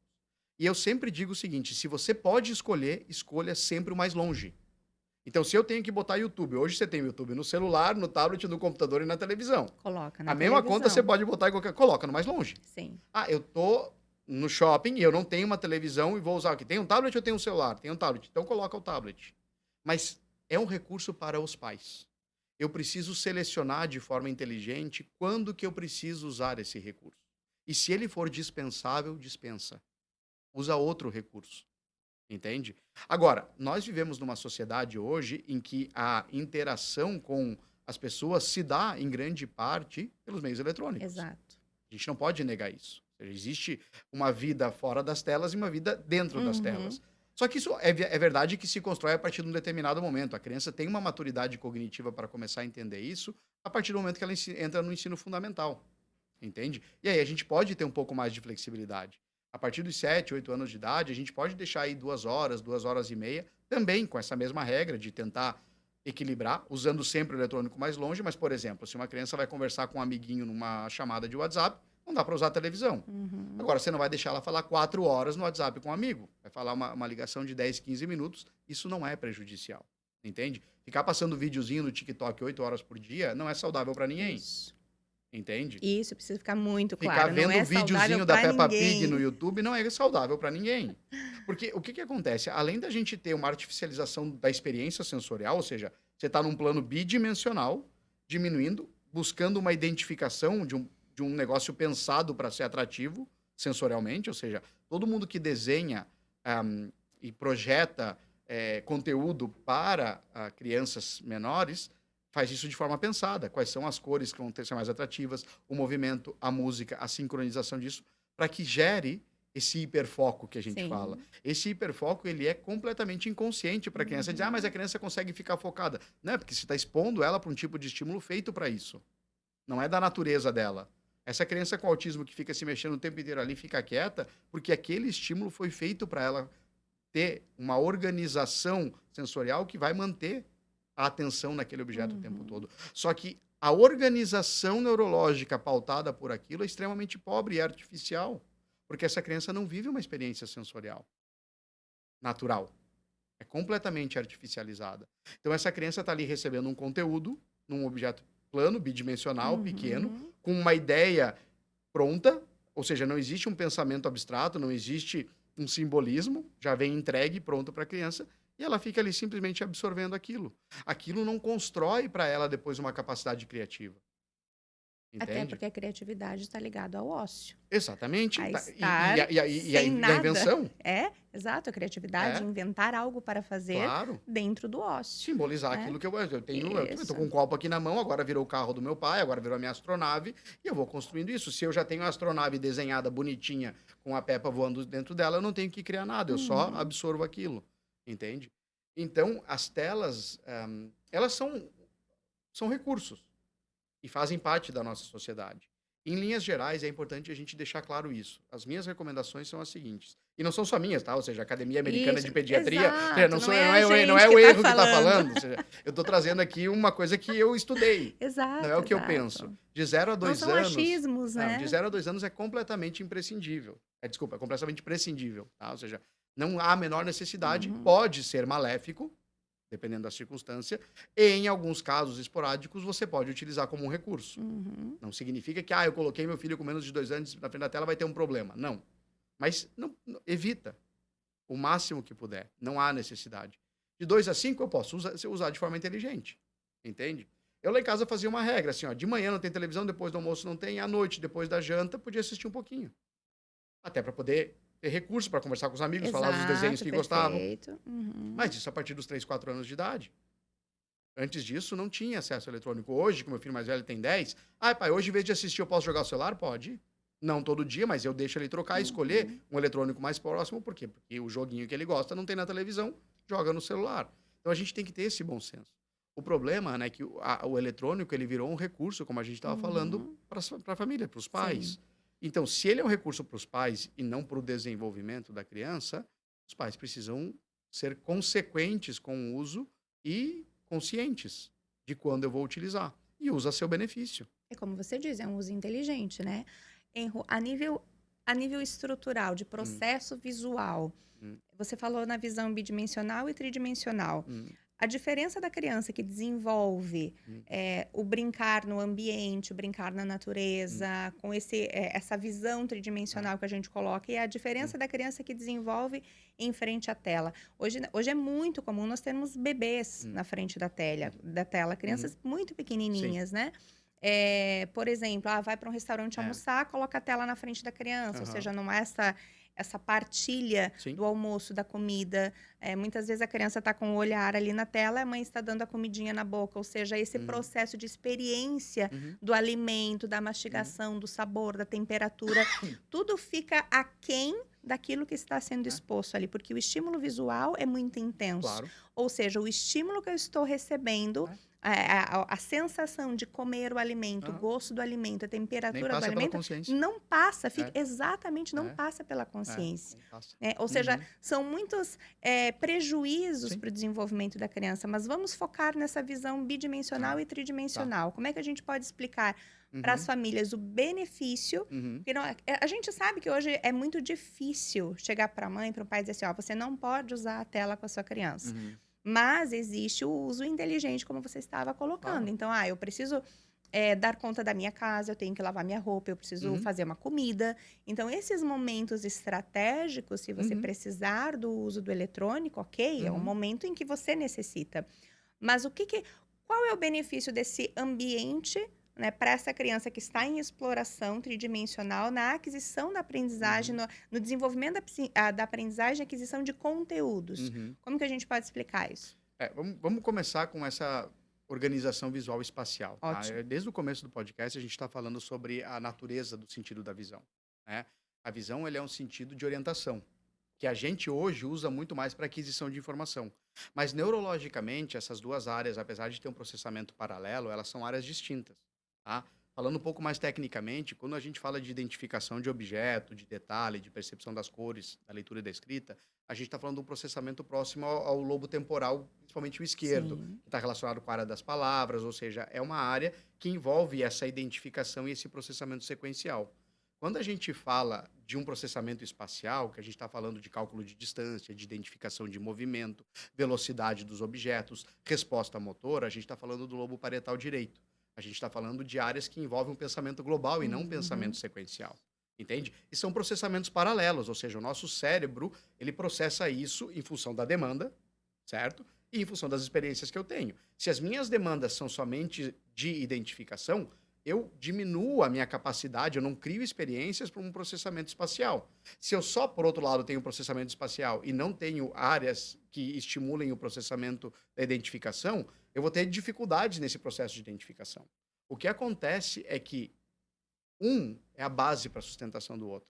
E para que a criança tenha um bom sistema visual, a experiência tridimensional traz um processamento visual de base, aquele que é subconsciente, que é a sustentação para que eu consiga manter depois um processo de identificação mais adequado.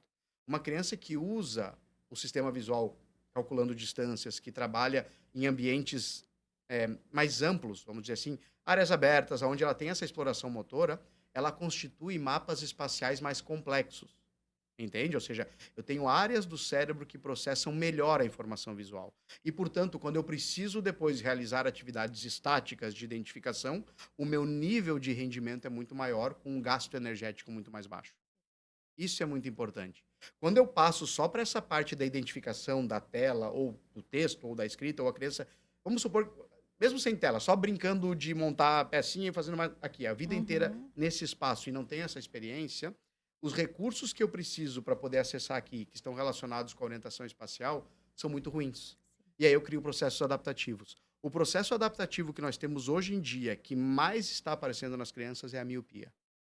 Nós temos uma quantidade de crianças desenvolvendo miopia pelo uso excessivo de trabalho em visão próxima. A gente considera, tecnicamente, para as pessoas entenderem, tudo que a gente manipula, tudo que eu pego com a mão, é a nossa Isso, área de visão próxima, isso. é visão de perto.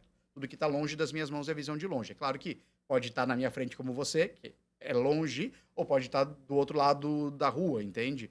Então, mas os mapas espaciais, eles se dividem dessa forma. Quando eu trabalho somente em visão próxima com objetos manipulativos, eu não construo essa capacidade de orientação espacial. E essa ausência depois gera processos adaptativos na criança, o que gera muito prejuízo, porque eu perco essa habilidade. Então, toda criança que vai desenvolvendo uma miopia, ela está desenvolvendo um sistema especializado para trabalhar nessa distância, só que perde a orientação de longe. Todo míope não enxerga bem para longe. Precisa de óculos para olhar para longe, tem visão embaçada, tem dificuldade de orientação, dificuldade para dirigir, para estacionar, para praticar um esporte. Estou falando em linhas gerais, entende? Uhum. Óbvio que sempre tem exceções, mas em geral, essas miopias que estão aparecendo quando os pais não são míopes, esses problemas adaptativos a nível visual, são consequências da forma como a criança está estruturando neurologicamente o processamento visual. Não é um problema ocular. A consequência depois é anatômica. E eu uso muito de exemplo nas aulas, é como se eu fosse para academia todo dia, levantasse muito peso e não quisesse que o músculo crescesse. Ou seja, a consequência de Verdade. levantar peso é você criar uma hipertrofia muscular. Uhum. Entende? Ou seja, é o ambiente, é a rotina, é a função determinando a estrutura. Entende? Da mesma forma acontece. Se eu fico o tempo todo olhando só para perto, não tenho experiência para longe, essa função visual excessiva em visão próxima vai modificar a estrutura ocular. Mas é a consequência. Entende? O problema é que isso traz um monte de dificuldades para a criança. Então, a gente precisa entender que essas artificializações que a gente está causando, essas mudanças sociais, culturais, no processo de desenvolvimento infantil, no processo de experiência das crianças, ela condiciona a organização neurológica e, como consequência, condiciona a estrutura.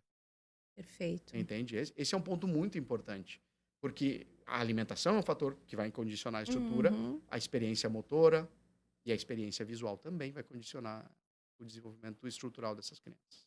Eu vou puxar um gancho da tua fala e vou trazer a questão dos diagnósticos de autismo e TDAH. A gente conseguiria fazer um link, vamos dizer assim, a crianças com autismo Uhum.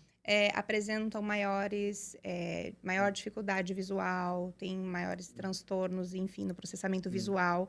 Você conseguiria fazer esse link ou não? Vamos Independe. lá. Como é que o TDAH também, no Sim, vamos caso? trazer um pouco mais do autismo, porque para mim são coisas que a gente precisa categorizar de forma diferente, sabe? Sim, ok. Até porque assim, surgiu muita coisa em termos de evidência científica recente falando sobre os aspectos genéticos no autismo e na organização Uhum, neurológica da criança. isso, Cada vez a gente entende mais a base genética nessa desorganização. Eu não gostei de desorganização, mas de organização neurológica particular, isso. né? Ou seja, atípica. Uma organização neurológica atípica que é a terminologia que a gente vem usando hoje em dia. Mas o fato é que existem sim alterações nessa organização neurológica dentro do processamento visual. E muitas vezes elas têm um impacto direto sobre o comportamento dessas crianças. Uhum, Da mesma forma que a organização do processamento auditivo está relacionado com as dificuldades de linguagem, a gente sabe que uma das principais dificuldades é essa construção do pensamento simbólico, a via tálamo-cortical esquerda da via auditiva falha e esse processamento sequencial não acontece. Todo mundo fala a ecolalia, uma criança que repete exatamente o que está dizendo, mas não acessa o uhum, significado, é porque é o hemisfério direito que está falando, não é o hemisfério esquerdo. Então, tem um processo de organização neurológica que ele é individual nesse processo. Agora, a nível visual, muito dessa organização neurológica, ele está pautado com as estereotipias que essa criança manifesta. Porque uhum. muitas não, as estereotipias são processos regulatórios. Sim. E a nível visual, o problema principal das crianças com autismo não está relacionado à identificação. A maioria dessas crianças fazem uma avaliação oftalmológica e o olho não tem problema, não tem grau e conseguem enxergar. Aquelas que são verbais, principalmente, dizem todas as letrinhas. O problema é que essa relação entre, vamos lá, área parietal e temporal, a integração visoespacial com a identificação não funciona bem. Eles precisam fazer seleções de processamentos enquanto estão processando determinada tarefa. É como se todos os filtros estivessem abertos, não há coerência sensorial e eu preciso ir bloqueando de uma forma quase que voluntária, porque eu não consigo fazer isso dentro do processo natural, para conseguir dar significado a essas informações. Entende? Aí, por exemplo, eu vejo uma criança fazendo flapping aqui, o que ela está fazendo? Ela gerando o próprio estímulo periférico para que a informação de orientação espacial fique mais coerente para ela e ela consiga prestar atenção visual. Entende? Ótimo. Então, muitas vezes, enfim, ou ficar apertando o olho, tem muitas que fazem assim, de ficar apertando, Ou ou ficar pulando, balançando. saltando. Claro, a gente poderia dizer que tem, Estímulos sim, vestibulares, tá né? aqui, É estímulo isso. vestibular, o estímulo auditivo, a gente sabe que, né, a gente tem a normosensibilidade, a hiper e a hipo, e cada canal sensorial pode, dependendo do nível, ter uma hiper, uma hipo, uma normosensibilidade em cada um dos casos. Então, a nível visual, o que a gente entende é isso. O mais importante é a gente fazer uma análise individual, aquilo que você falava. Não me importa muito o nome do diagnóstico, entende? Para o nosso trabalho especificamente, não importa nada, porque o que a gente trabalha é processamento visual. Sim. Alterações de processamento visual que são decorrentes de uma desorganização neurológica, que pode ser de ordem genética, como é o caso de uma criança com autismo na base, e pelas experiências que ela vivenciou, ou por problemas de experiência. Então, todo o trabalho que a gente realiza não é voltado sobre o diagnóstico, entende? Daí, tem autismo, tem déficit de atenção e hiperatividade, isso me pauta as características comportamentais da criança, Sim. mas não as características sensoriais dela. Uhum. Porque um pode ter um, outro pode ter outra. O que eu faço é uma análise que aí o médico oftalmologista não faz, que é sobre as habilidades visuais. Quando a gente faz uma avaliação, eu sempre digo, obviamente eu vou analisar a estrutura, eu vou ver se tem algum problema no olho. Mas a grande maioria das crianças que vêm no meu consultório já passaram pelo médico oftalmologista, já dilataram a pupila e não tem um problema estrutural. Agora tem um problema de integração central periférica, tem um problema de percepção de profundidade, alteração na sensibilidade ao contraste, problema de percepção das cores, dificuldades oculomotoras, dificuldade de mudança espacial, ou seja, e aí sem entrar nos processos complexos, quando a gente fala de função executiva, memória visual, discriminação visual, separação figura-fundo, ou seja, tudo que envolve esses processos associativos. Se eu consigo pautar um perfil visual dessa criança, eu vou trabalhar as habilidades que falham. E vou construindo um perfil sensorial mais sofisticado. A consequência disso é a mudança do comportamento. Então, eu sempre digo para os pais, quando eles dizem, eu não trabalho no comportamento do teu filho. Para mim, pouco importa se ele está girando ou não está. Mas no final do meu tratamento, se eu melhoro a organização central periférica a nível visual, provavelmente ele gire menos. Exatamente. Porque eu melhorei o sentido que fazia com que ele precisasse girar para Sim. poder estabilizar o processamento Isso. visual. E aí, claro, é um processo muito mais longo. Uhum. É um processo que muitas vezes não coincide o que você está fazendo com o que se espera, porque você não consegue linkar, né? Ah, Uhum. eu tô lá fazendo a criança olhar para uma bola e ela fica girando o tempo todo. O que tem a ver uma coisa com a outra? Mas partindo dessa explicação e tentando trazer para as famílias, existe um entendimento. Eu sempre digo que o nosso trabalho lá, principalmente, não é voltado para as famílias, assim, para as crianças. A gente busca autonomia para elas. A gente tenta dar mais recurso. Porque se eu busco que a família tenha mais ferramentas, e eu não acho errado, tá? Fica um parênteses aqui. O Uhum. que eu vou buscar é um ajuste de comportamento. Sim. Eu acho que em muitos casos é válido, é muito importante. O problema é que se eu só trabalho no ajuste de comportamento, eu não dou ferramenta para a criança. Uhum. Eu crio estratégia. Entende? A gente coloca isso também na Tem que ter as duas clínica. coisas. Exato. Hum. Claro, você vai ouvir a demanda da família. Você sabe que Sim, ali existe uma dor quando a família claro. chega. Ah, isso está incomodando, isso Aham. está, né, tá com Hum. desajuste, eu não consigo dar conta dessa situação. Mas é importante a gente levar para a família que o trabalho precisa ser desenvolvido para que essa criança ganhe autonomia, para Claro. que ela tenha condições de responder É. adequadamente. E nem sempre isso vai estar linkado àquilo que a família espera. Ah, mas eu pedi para que você fizesse tal É. coisa. Ok, mas antes de fazer isso, eu preciso anteceder, eu preciso dar 3, 4 passos para trás para Uhum. desenvolver determinada habilidade. É isso que ele está precisando desenvolver. E não para chegar É. ao objetivo que a família está solicitando. É. Então, é difícil muitas vezes, né, ter essa compreensão e percepção. Claro que quando a demanda é muito alta, vamos dizer assim, né, a situação está muito Aham. complicada, é claro que a gente vai Tem tentar que ter um meio levar os termo. 2 lados ali, não, calma, Sim, vamos fazer aqui, vamos levar, para que a família também se sinta acolhida, né. E quando sim. a gente tem um pouco mais de espaço e compreensão, então poder levar para eles: "Olha, calma, vamos ter um pouquinho mais de tempo, não é do dia para a noite que É. funciona, né, não é passe de É, mágica". a gente precisa de muitos recursos, né, se a gente for Sim, pensar sim, nesse sim. modelo, assim. Eu acho o trabalho que vocês fazem é maravilhoso, porque como vocês abordam muitas áreas de trabalho e de diferentes formas, o que você foi construindo ao longo do tempo, e eu te acompanho há muito tempo, né, traz essa possibilidade. E muitas vezes a gente consegue conciliar, e eu acho legal fazer no mesmo espaço. Só que muitas vezes entra em contradição, né? Exatamente, tem que ter um cuidado E tem que ter um cuidado enorme. Então, gigantesco. lá no Instituto TE, a gente preferiu ficar só com uma parte. Uhum. Entende?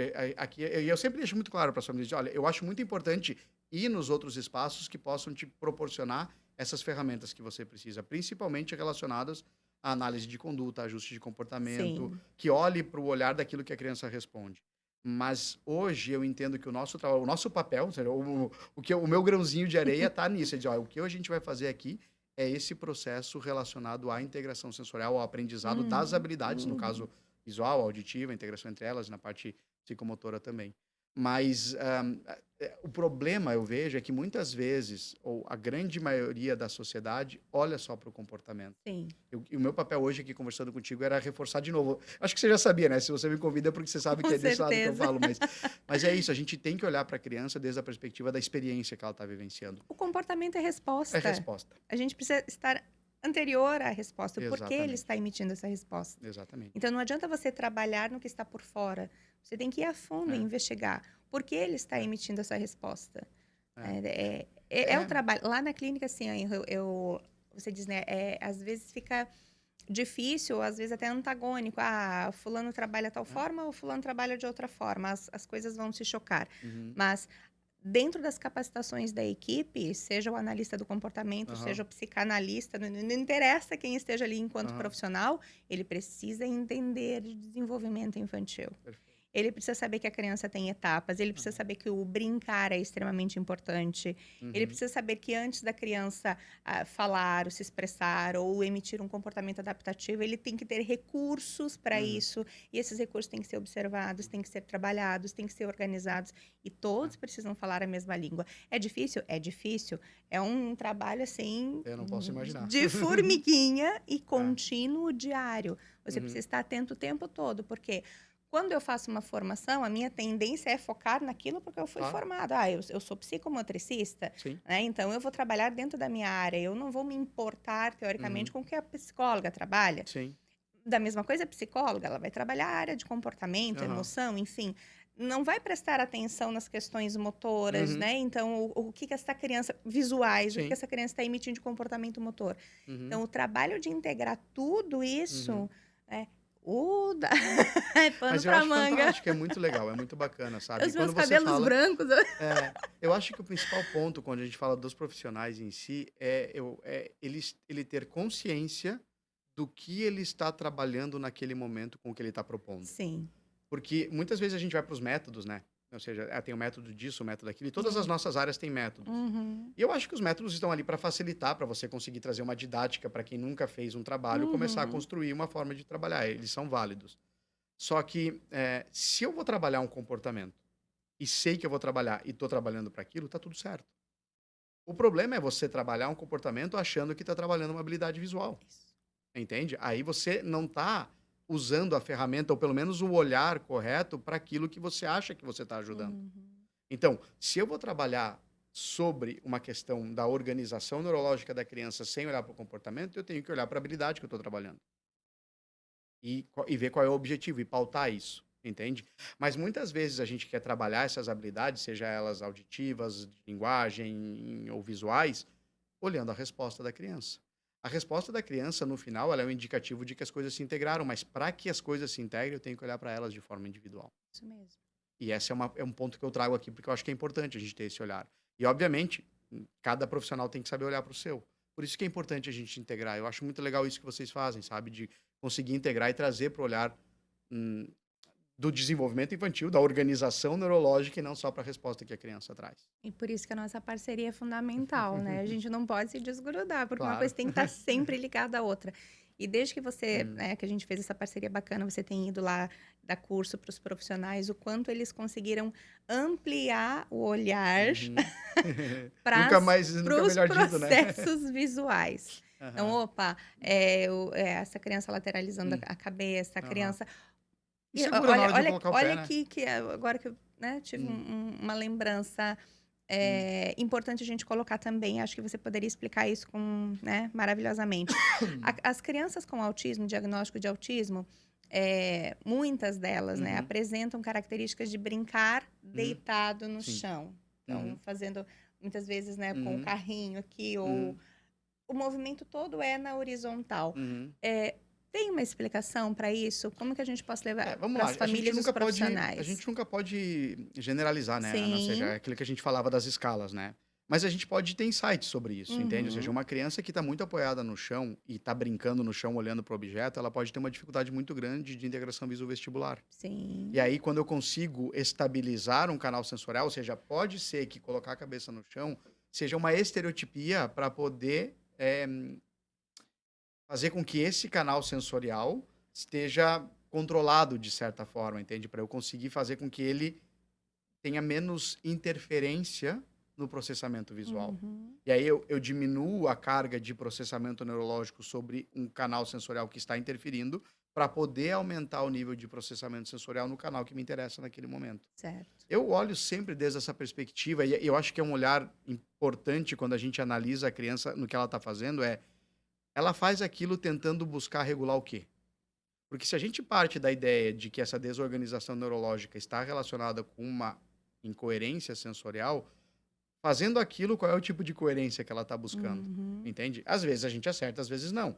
Às vezes ela está deitada porque o ângulo visual ali favorece mais a organização espacial dela. Não tem uma relação direta com o sistema vestibular. Mas na prática, o que eu vou precisar fazer é trabalhar sobre a relação viso-vestibular e trabalhar sobre a percepção periférica dela.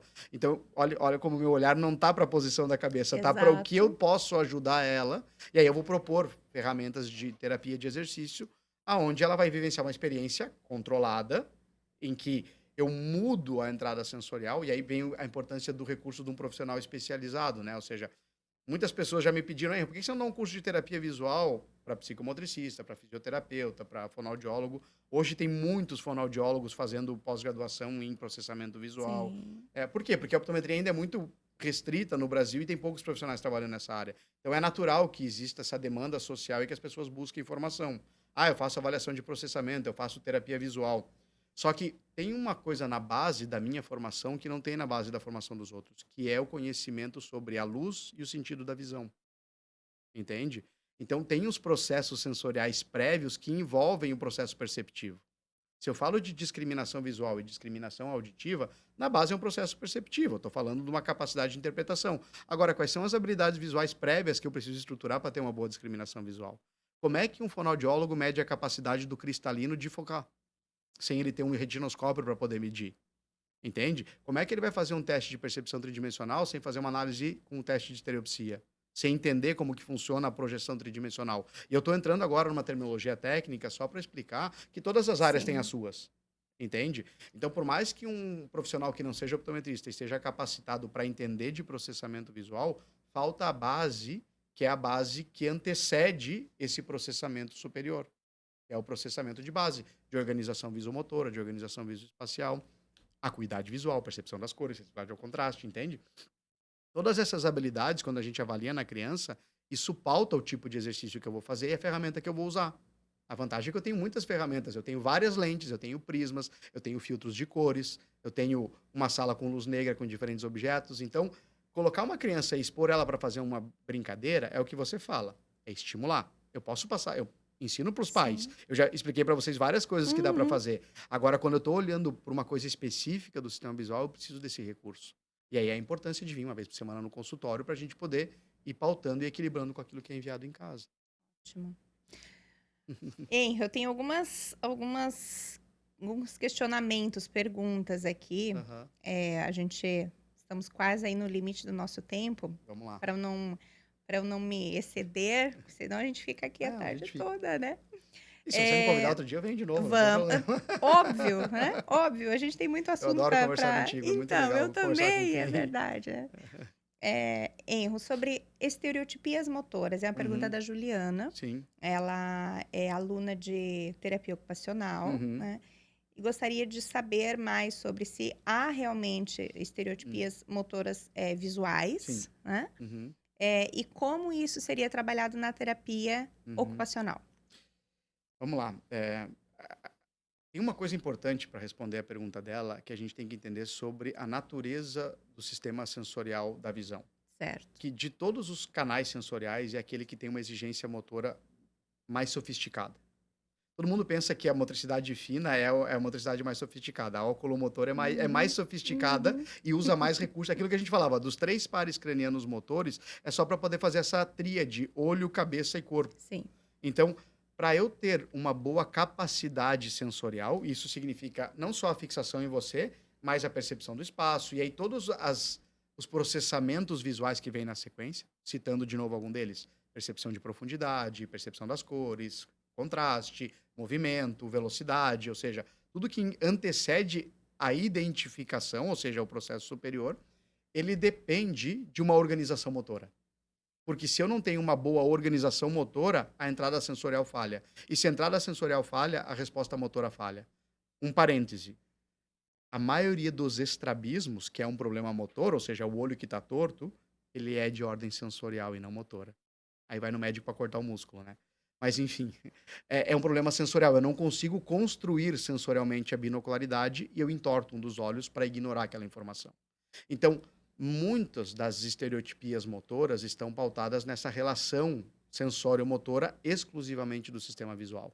De entender o processamento visual a nível sensorial, ou seja, a imagem que eu recebo e as diferentes informações que ela nos traz, e como que eu organizo o meu sistema visual para conseguir manter essa resposta estável para continuar processando a informação visual. E aí a criança vai buscando recursos, entende? As estereotipias motoras, muitas vezes, elas são consequências de um processamento sensorial equivocado. Não é um problema motor. É uma dificuldade de entendimento sensorial que me traz uma adaptação motora. É muito raro, pode acontecer, mas é muito raro que eu tenha um problema visual relacionado com um problema motor de base. A não ser quando a gente fala, por exemplo, de lesão cerebral. Paralisia cerebral é o mais clássico que eu te diria, entende? Aonde eu tenho um processamento sensorial correto, normal, e o que falha é o controle motor, né?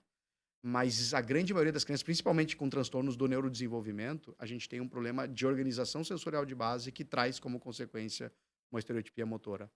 A única forma de você melhorar a estereotipia motora não é trabalhando sobre ela, é trabalhando sobre o processamento sensorial. Sim. Eu preciso melhorar, organizar melhor esse processamento sensorial para que essa criança consiga dar sentido, coerência para esse processamento. E aí a estereotipia vai diminuir, se eu tiver sorte, vai acabar completamente. Por exemplo, aquela criança que lateraliza o olhar, Uhum, né? Nós temos muitas crianças na sim. clínica, principalmente pequenininhas, Uhum, que uhum, pega o objeto sim. e aí traz para É. o lado e olha aqui na lateral. Uhum, E aí lateraliza o olhar todo, uhum. assim. Isso é muito habitual das crianças com autismo. Junto com os flappings, eu acho que é uma das Isso. coisas que mais acontece. É uma adaptação motora para ter uma melhor entrada sensorial. Essa Certo. criança aqui, não me pergunte por quê, entende melhor a informação visual do que aqui na frente. E quando eu te falo entender, não significa enxergar, entende? Sim. É claro que o Enxergar enxergar é faz uma coisa, parte. entender o que está vendo Exatamente. é Entender outra. o que está vendo é outra, é muito mais complexo, porque pode ser que ela traga para cá não para ver o objeto, mas para poder ter uma melhor integração espacial, Uhum. porque aqui ela consegue entender onde o objeto se encontra. Você tá entendendo? Ou seja, a razão pela qual a criança está lateralizando, eu não sei te dizer. O que eu posso te dizer é que ela está trazendo para cá porque é a informação sensorial que fica mais fácil para ela processar. E aí eu preciso ver de todas as dificuldades visuais que ela tem, qual eu posso ir trabalhando para ajudar ela a não precisar fazer isso. Porque eu também tenho que observar, Ana, o quanto isso é prejudicial ou não no processo de organização da criança. Sim, Ou seja, se eu estou trazendo aqui eu não consigo entender nada, não faço nenhuma atividade, e faço aqui e consigo, começo aqui. Sempre vou do mais fácil para o mais difícil. exato. Vamos trabalhar, vou diminuir. E aí, o ponto principal é: eu tenho duas ferramentas para trabalhar sobre essa experiência sensorial. É aumentar o ruído, as interferências, ou diminuir o sinal. Ou ao contrário, aumentar o sinal e diminuir o ruído. Ou seja, eu quero que uma criança tenha uma melhor fixação visual. É mais fácil para ela um quadro branco com um ponto vermelho e olhando só para o ponto vermelho, ou um quadro cheio de quebra-cabeças e de cores com um monte de pontinhos diferentes, entende? Ou seja, eu posso aumentar o tamanho do objeto de fixação ou posso diminuir o ruído. Basicamente é isso que a gente faz em terapia visual com relação à habilidade que eu quero trabalhar. Então, se eu quero trabalhar fixação visual, quanto menor é o objeto, mais difícil é de eu fixar. Sim. Quanto maior o objeto, mais fácil. Quero trabalhar a oculomotricidade. Quanto menor é o objeto, ou se tem interferência no fundo, percepção das cores. Quantas cores eu estou trabalhando? Sensibilidade ao contraste, entende? Então a gente vai observando nessa criança quais são as características visuais do processo sensorial que aumentam ou diminuem a manifestação da estereotipia. E aí, de novo, a estereotipia não me interessa muito. Me interessa melhorar essas habilidades, como Sim. consequência, vai melhorar o processamento. E é provável que a estereotipia diminua, entende? Mas eu diria, para quem trabalha com as crianças com, enfim, com autismo, com estereotipia, que o olhar para a estereotipia deveria ser sempre como o porquê que ela está fazendo aquilo. O sintoma. Exato, ela é um sintoma, ela é uma Uhum, manifestação. uhum, Entende? Mas muitas vezes não é nem que ela seja um sintoma, ela é uma autorregulação. Ou uhum. seja, não é, é porque eu preciso fazer ela para conseguir processar o que eu quero. Agora, o que a criança quer processar nem sempre é o que o terapeuta quer. Pode Exatamente. ser que ela esteja fazendo aquilo não é pela ordem que o terapeuta está Uhum. dando. É porque naquele momento a informação que interessa para ela precisa daquela estereotipia. Mas a estereotipia sempre é um processo regulatório. Bom, nós temos aqui Espero a ter pergunta. respondido, Eu né? Acho que acredito sim, que né? sim, de várias formas, inclusive. A Melissa é psicomotricista, Uhum, tá? Ela fala de um caso, né, um caso clínico, que ela está atendendo uhum, uma criança, uma menina, que foi para avaliação de escrita e uhum, que acaba adaptando o corpo, né, uhum, de uma forma não muito uhum. confortável, convencional. Uhum. Então, ela projeta aqui pela mensagem, ela projeta o corpinho Aham. para um lado e ela levanta o Uhum. cotovelo e escreve com a Uhum. mão levantada, ou seja, toda uma Uhum. adaptação Sim. motora para conseguir escrever. Uhum. Ela diz que usa o grau de óculos significativo, Uhum. né? Eh, mais de Hum. 3 Tá graus no vendo? olho É. esquerdo e 2 no olho direito, Aham. tem astigmatismo. Uhum. Ela diz que sabe que a dominância do olho em relação à dominância manual, se É estiver cruzada. cruzada, pode Uhum. ocasionar uma postura. Sim. O casos em que crianças se entortam bastante para Aham. escrever no caderno, que ela, É. né, escreve deitadinha assim.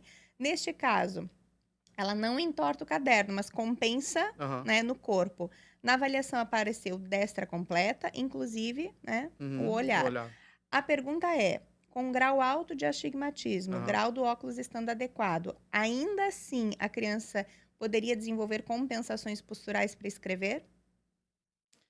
Resposta curta é sim, tá.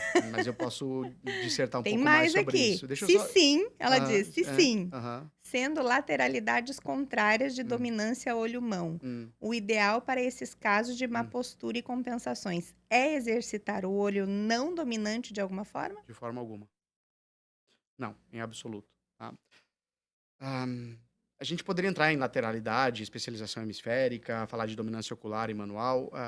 Realmente, para a relação da escrita, tá, ter o olho dominante na mesma lateralizado do mesmo lado que a mão é uma vantagem, mas não tem por que ser um problema. Tem Certo. muitas crianças que têm o olho dominante, o olho direito escreve com a esquerda ou ao contrário, e não tem um problema de organização neurológica. Uhum. Poderia criar uma dificuldade, no caso de uma criança que tenha dificuldade de organização neurológica, mas esse não é o fato, tá?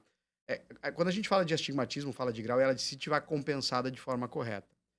Aí, dentro dessa perspectiva que ela traz, e é o que a sociedade traz, é que o erro refrativo, o grau, ele é um problema estrutural, que eu compenso com lente. E, portanto, eu resolvi o problema ah, anatômico do olho, vamos dizer assim, e, portanto, a luz, a imagem que eu estou recebendo no fundo do olho é a imagem bem adaptada. Esse é o primeiro ponto. Só que essa análise de grau, ela é sempre pautada sobre a discriminação visual. Quando você vai fazer um exame de visão convencional, o que determina o teu grau? É a letrinha pequena que você está vendo lá na Sim. frente. Melhor essa ou melhor aquela? Melhor. Não se faz provas para saber se esse grau é o melhor grau para você ter a melhor percepção em profundidade, a melhor orientação espacial, a melhor oculomotricidade. A grande maioria das vezes, essa graduação é feita em visão de longe e você lê em visão de perto. Esse grau de longe pode ou não interferir na tua qualidade oculomotora, o que pode fazer com que você crie uma postura adaptativa. Sem contar que, eu não sei há quanto tempo o grau foi compensado ou não, e todas as experiências prévias que podem organizar a postura dela podem estar condicionadas a uma experiência anterior que não foi adequada para que hoje ela consiga manter uma postura certa. Aquilo que você falava. Imagina uma criança que tem 2, 3 graus de hipermetropia, astigmatismo, na verdade, é até irrelevante nesse momento falar que tipo de erro refrativo tem. Uhum. Mas imagina que até os 2, 3 anos de idade não teve nenhuma análise visual e ela foi desenvolvendo essas habilidades. Se essa criança teve experiências sensório-motoras satisfatórias, um ambiente enriquecido, com muita atividade, pode ser que essa disfunção visual não tenha interferido nos processos de construção da percepção visual. E a partir do momento que você corrige para dar nitidez, essa criança está tudo certo. Ou seja, você corrigiu para dar nitidez porque tinha um grau, a nitidez voltou e aquela criança está enxergando bem. Agora, pensa nessa criança que tem a mesma graduação e vive uma experiência ruim de desenvolvimento. Essa criança tem uma informação visual pobre e as experiências sensoriais que ela vivenciou não favoreceram para que esse prejuízo visual que ela tem inicialmente não interfira nessa organização neurológica. Ele pode, inclusive, prejudicar mais, porque é um canal sensorial que eu não posso confiar. Entende? E aí, tudo aquilo que eu me organizo é pautado nessa informação ruim, mais a pouca experiência que eu tive. Quando a demanda de leitura escrita chega na escola, que é algo extremamente difícil, eu vou criar um monte de adaptação, porque aquilo que eu estruturei antes não me serve. Não me Uhum. serve nessa circunstância com o grau atual que eu tenho. Por isso, falar só da graduação e da compensação do grau no ponto em que a criança manifesta um problema acadêmico é algo muito raso. Eu preciso olhar para trás. Eu preciso entender como que essas habilidades visuais a nível neurológico se estruturaram até chegar nesse sintoma que ela tem. Entende? E aí pode ser que a minha prescrição de óculos não seja exatamente a mesma que o médico vai passar. E muitas vezes eles não entendem e a própria família questiona. Porque, por exemplo, não faz sentido eu prescrever um grau de miopia ou astigmatismo para longe para uma criança que está tendo uma postura para perto. Eu tenho que prescrever um óculos pensando na atividade aonde o sintoma está Exato. acontecendo. Uhum. E pode ser que para longe não use nada ou use outro óculos. Entende? Então, hoje, essa análise específica das habilidades visuais vai determinar o tipo de prescrição que essa criança vai usar. E vai ajudar ela, obviamente, a tentar melhorar esses aspectos posturais. Nesse caso, especificamente, que a gente vem falando, eu suponho, obviamente, né, eu tô supondo que essas experiências prévias, sendo ou não pautadas pelo uso do óculos durante esse período, condicionam hoje a forma com que ela precisa se posturar para escrever, entende? A postura, de novo, a postura é resposta motora, ela é consequência, ela nunca é razão. Por que que a criança precisa ficar torta? Porque alguma coisa ela está bloqueando. Será que tem algum reflexo primitivo não integrado? Eu não sei. Porque, por exemplo, eu tenho um espinal galante que não está integrado, a criança vai travar as pernas na cadeira para não ficar balançando na cadeira o tempo inteiro. Uhum. Inteira. Entende? Então, assim, a gente precisa fazer uma análise dessa organização neurológica. E eu estou te falando só daqueles que estão relacionados ao aspecto visual, entende? Para ver o que faz com que essa postura seja uma postura equivocada ou a não adequada na hora da leitura e da escrita. Trocando em miúdos, então, Melissa encaminhar para o Instituto TEA. É, É, enfim, é interessante fazer uma avaliação profunda, né? toda Porque, criança que usa óculos, na minha opinião, deveria ter, e principalmente desde pequeno, porque assim, tem que ter um motivo para precisar de óculos, sim, tu entende? A visão é um processo aprendido. Se eu tenho as experiências adequadas, as estruturas oculares, elas são consequência desse aprendizado. Se a experiência é inadequada, eu crio adaptação estrutural. Isso é muito importante porque a gente acha muitas vezes que é o olho que causa o problema na visão. E muitas vezes é a experiência visual que causa o problema no isso olho. mesmo. Isso. É muito curioso pensar nisso, mas hoje, cada vez mais, a neurociência reforça isso. Ou seja, e é tão fácil da gente entender, porque pensa, por exemplo, numa criança que nasceu com uma lesão neurológica e não consegue caminhar. O que acontece com as pernas dela? Tem todo um processo adaptativo e Sim, estrutural pelo desuso ou pela incapacidade de utilizar da forma normotípica, entende? A mesma coisa acontece com o sistema visual, acontece com o sistema auditivo, entende? Então é preciso a gente entender. Não é a mesma coisa eu pegar uma criança com 7 anos que não está conseguindo ter uma postura adequada, uma dificuldade de leitura e escrita, e eu descobri hoje que ela tem 5, 6 graus de miopia ou de hipermetropia ou 4 de astigmatismo, do que ela está compensada desde 1 ano de idade, ou desde os 6 meses, ou foi só com 3 ou com 4. Porque tem toda uma organização neurológica pré e pós esse processo que é condicionado a essa compensação, né? Então a gente precisa fazer uma análise individual dessa entrada sensorial para poder ajudar, para poder dizer o quanto que é a visão que está ou não relacionada com isso. Porque pode ser que o problema postural dela não tenha relação com o sistema visual. É pouco provável. bem provável, porque Bem pela pouco provável, avaliação ela já exatamente, fez, pelo que né? ela já fez e É. por toda a ideia, ou seja, estou pautando. Mas tem casos que acontecem, como tem casos de Uhum, torcicolo que não é por causa dos olhos. uhum. Eu tenho vários colegas aqui, tem os osteopatas que sempre que tem um problema postural me mandam, sabe? Sempre. Criança chegou lá, porque hoje vai muito fazer avaliação com osteopata, com os quiropraxistas também.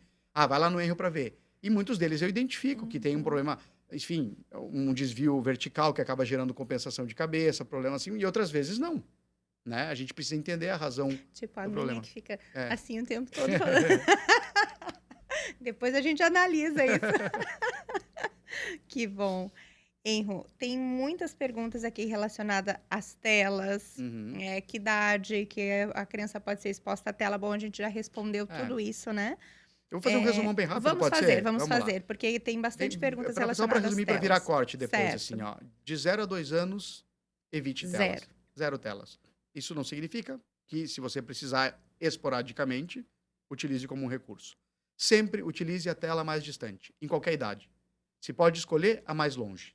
Sempre. Televisão. Sempre a televisão. Ou se for no cinema, melhor ainda. Sim. Telão, bota no... Sempre a tela mais distante, tá? Esse é um ponto principal.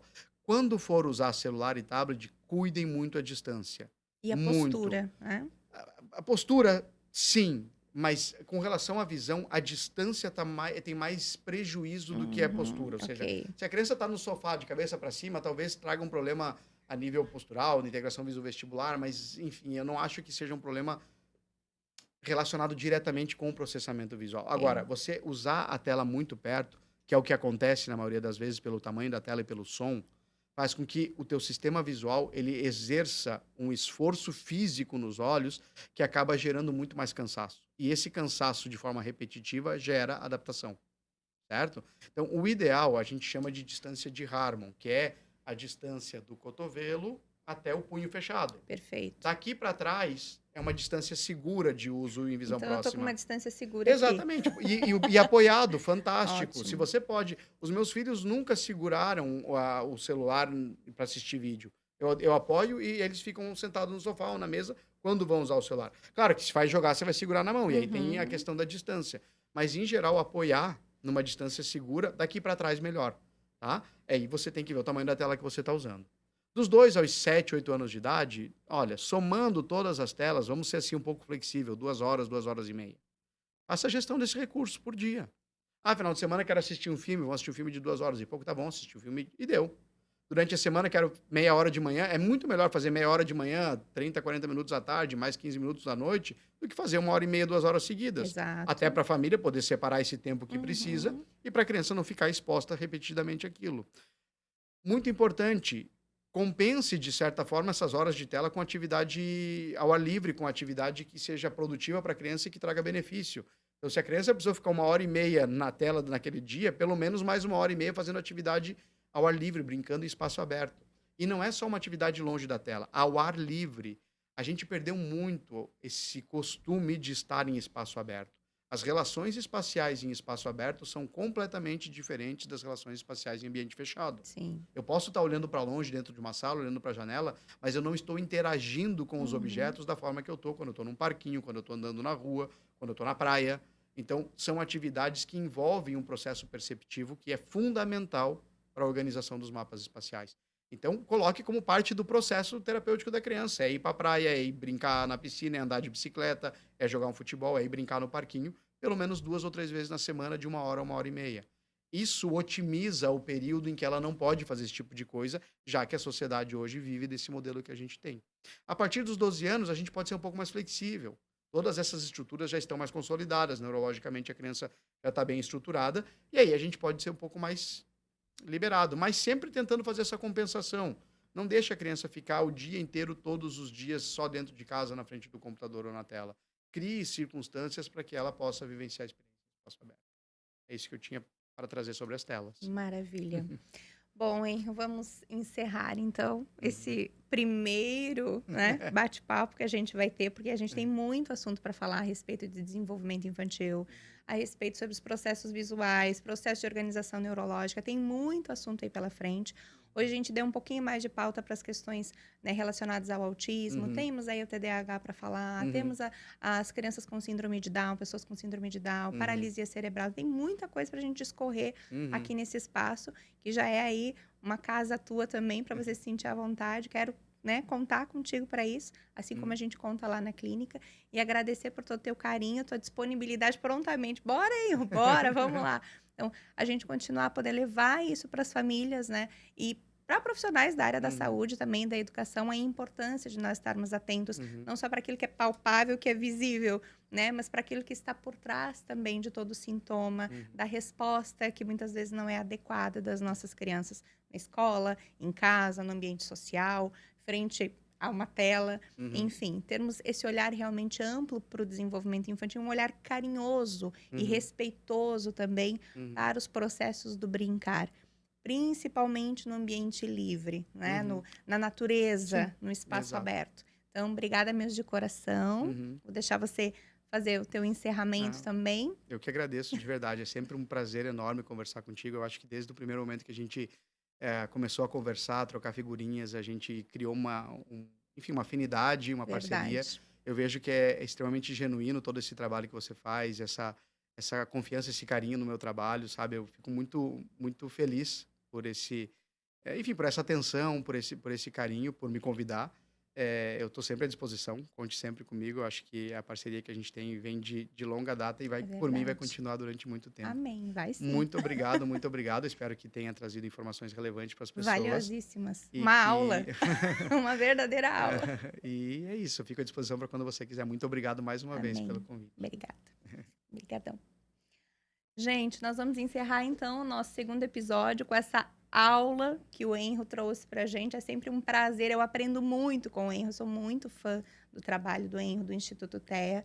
Fica a dica, né, para famílias, pessoas profissionais da área da saúde, da educação. Se você tem alguma desconfiança, você realmente percebe algo que não está bem com o processo visual da sua criança, encaminhe para o Instituto TEA.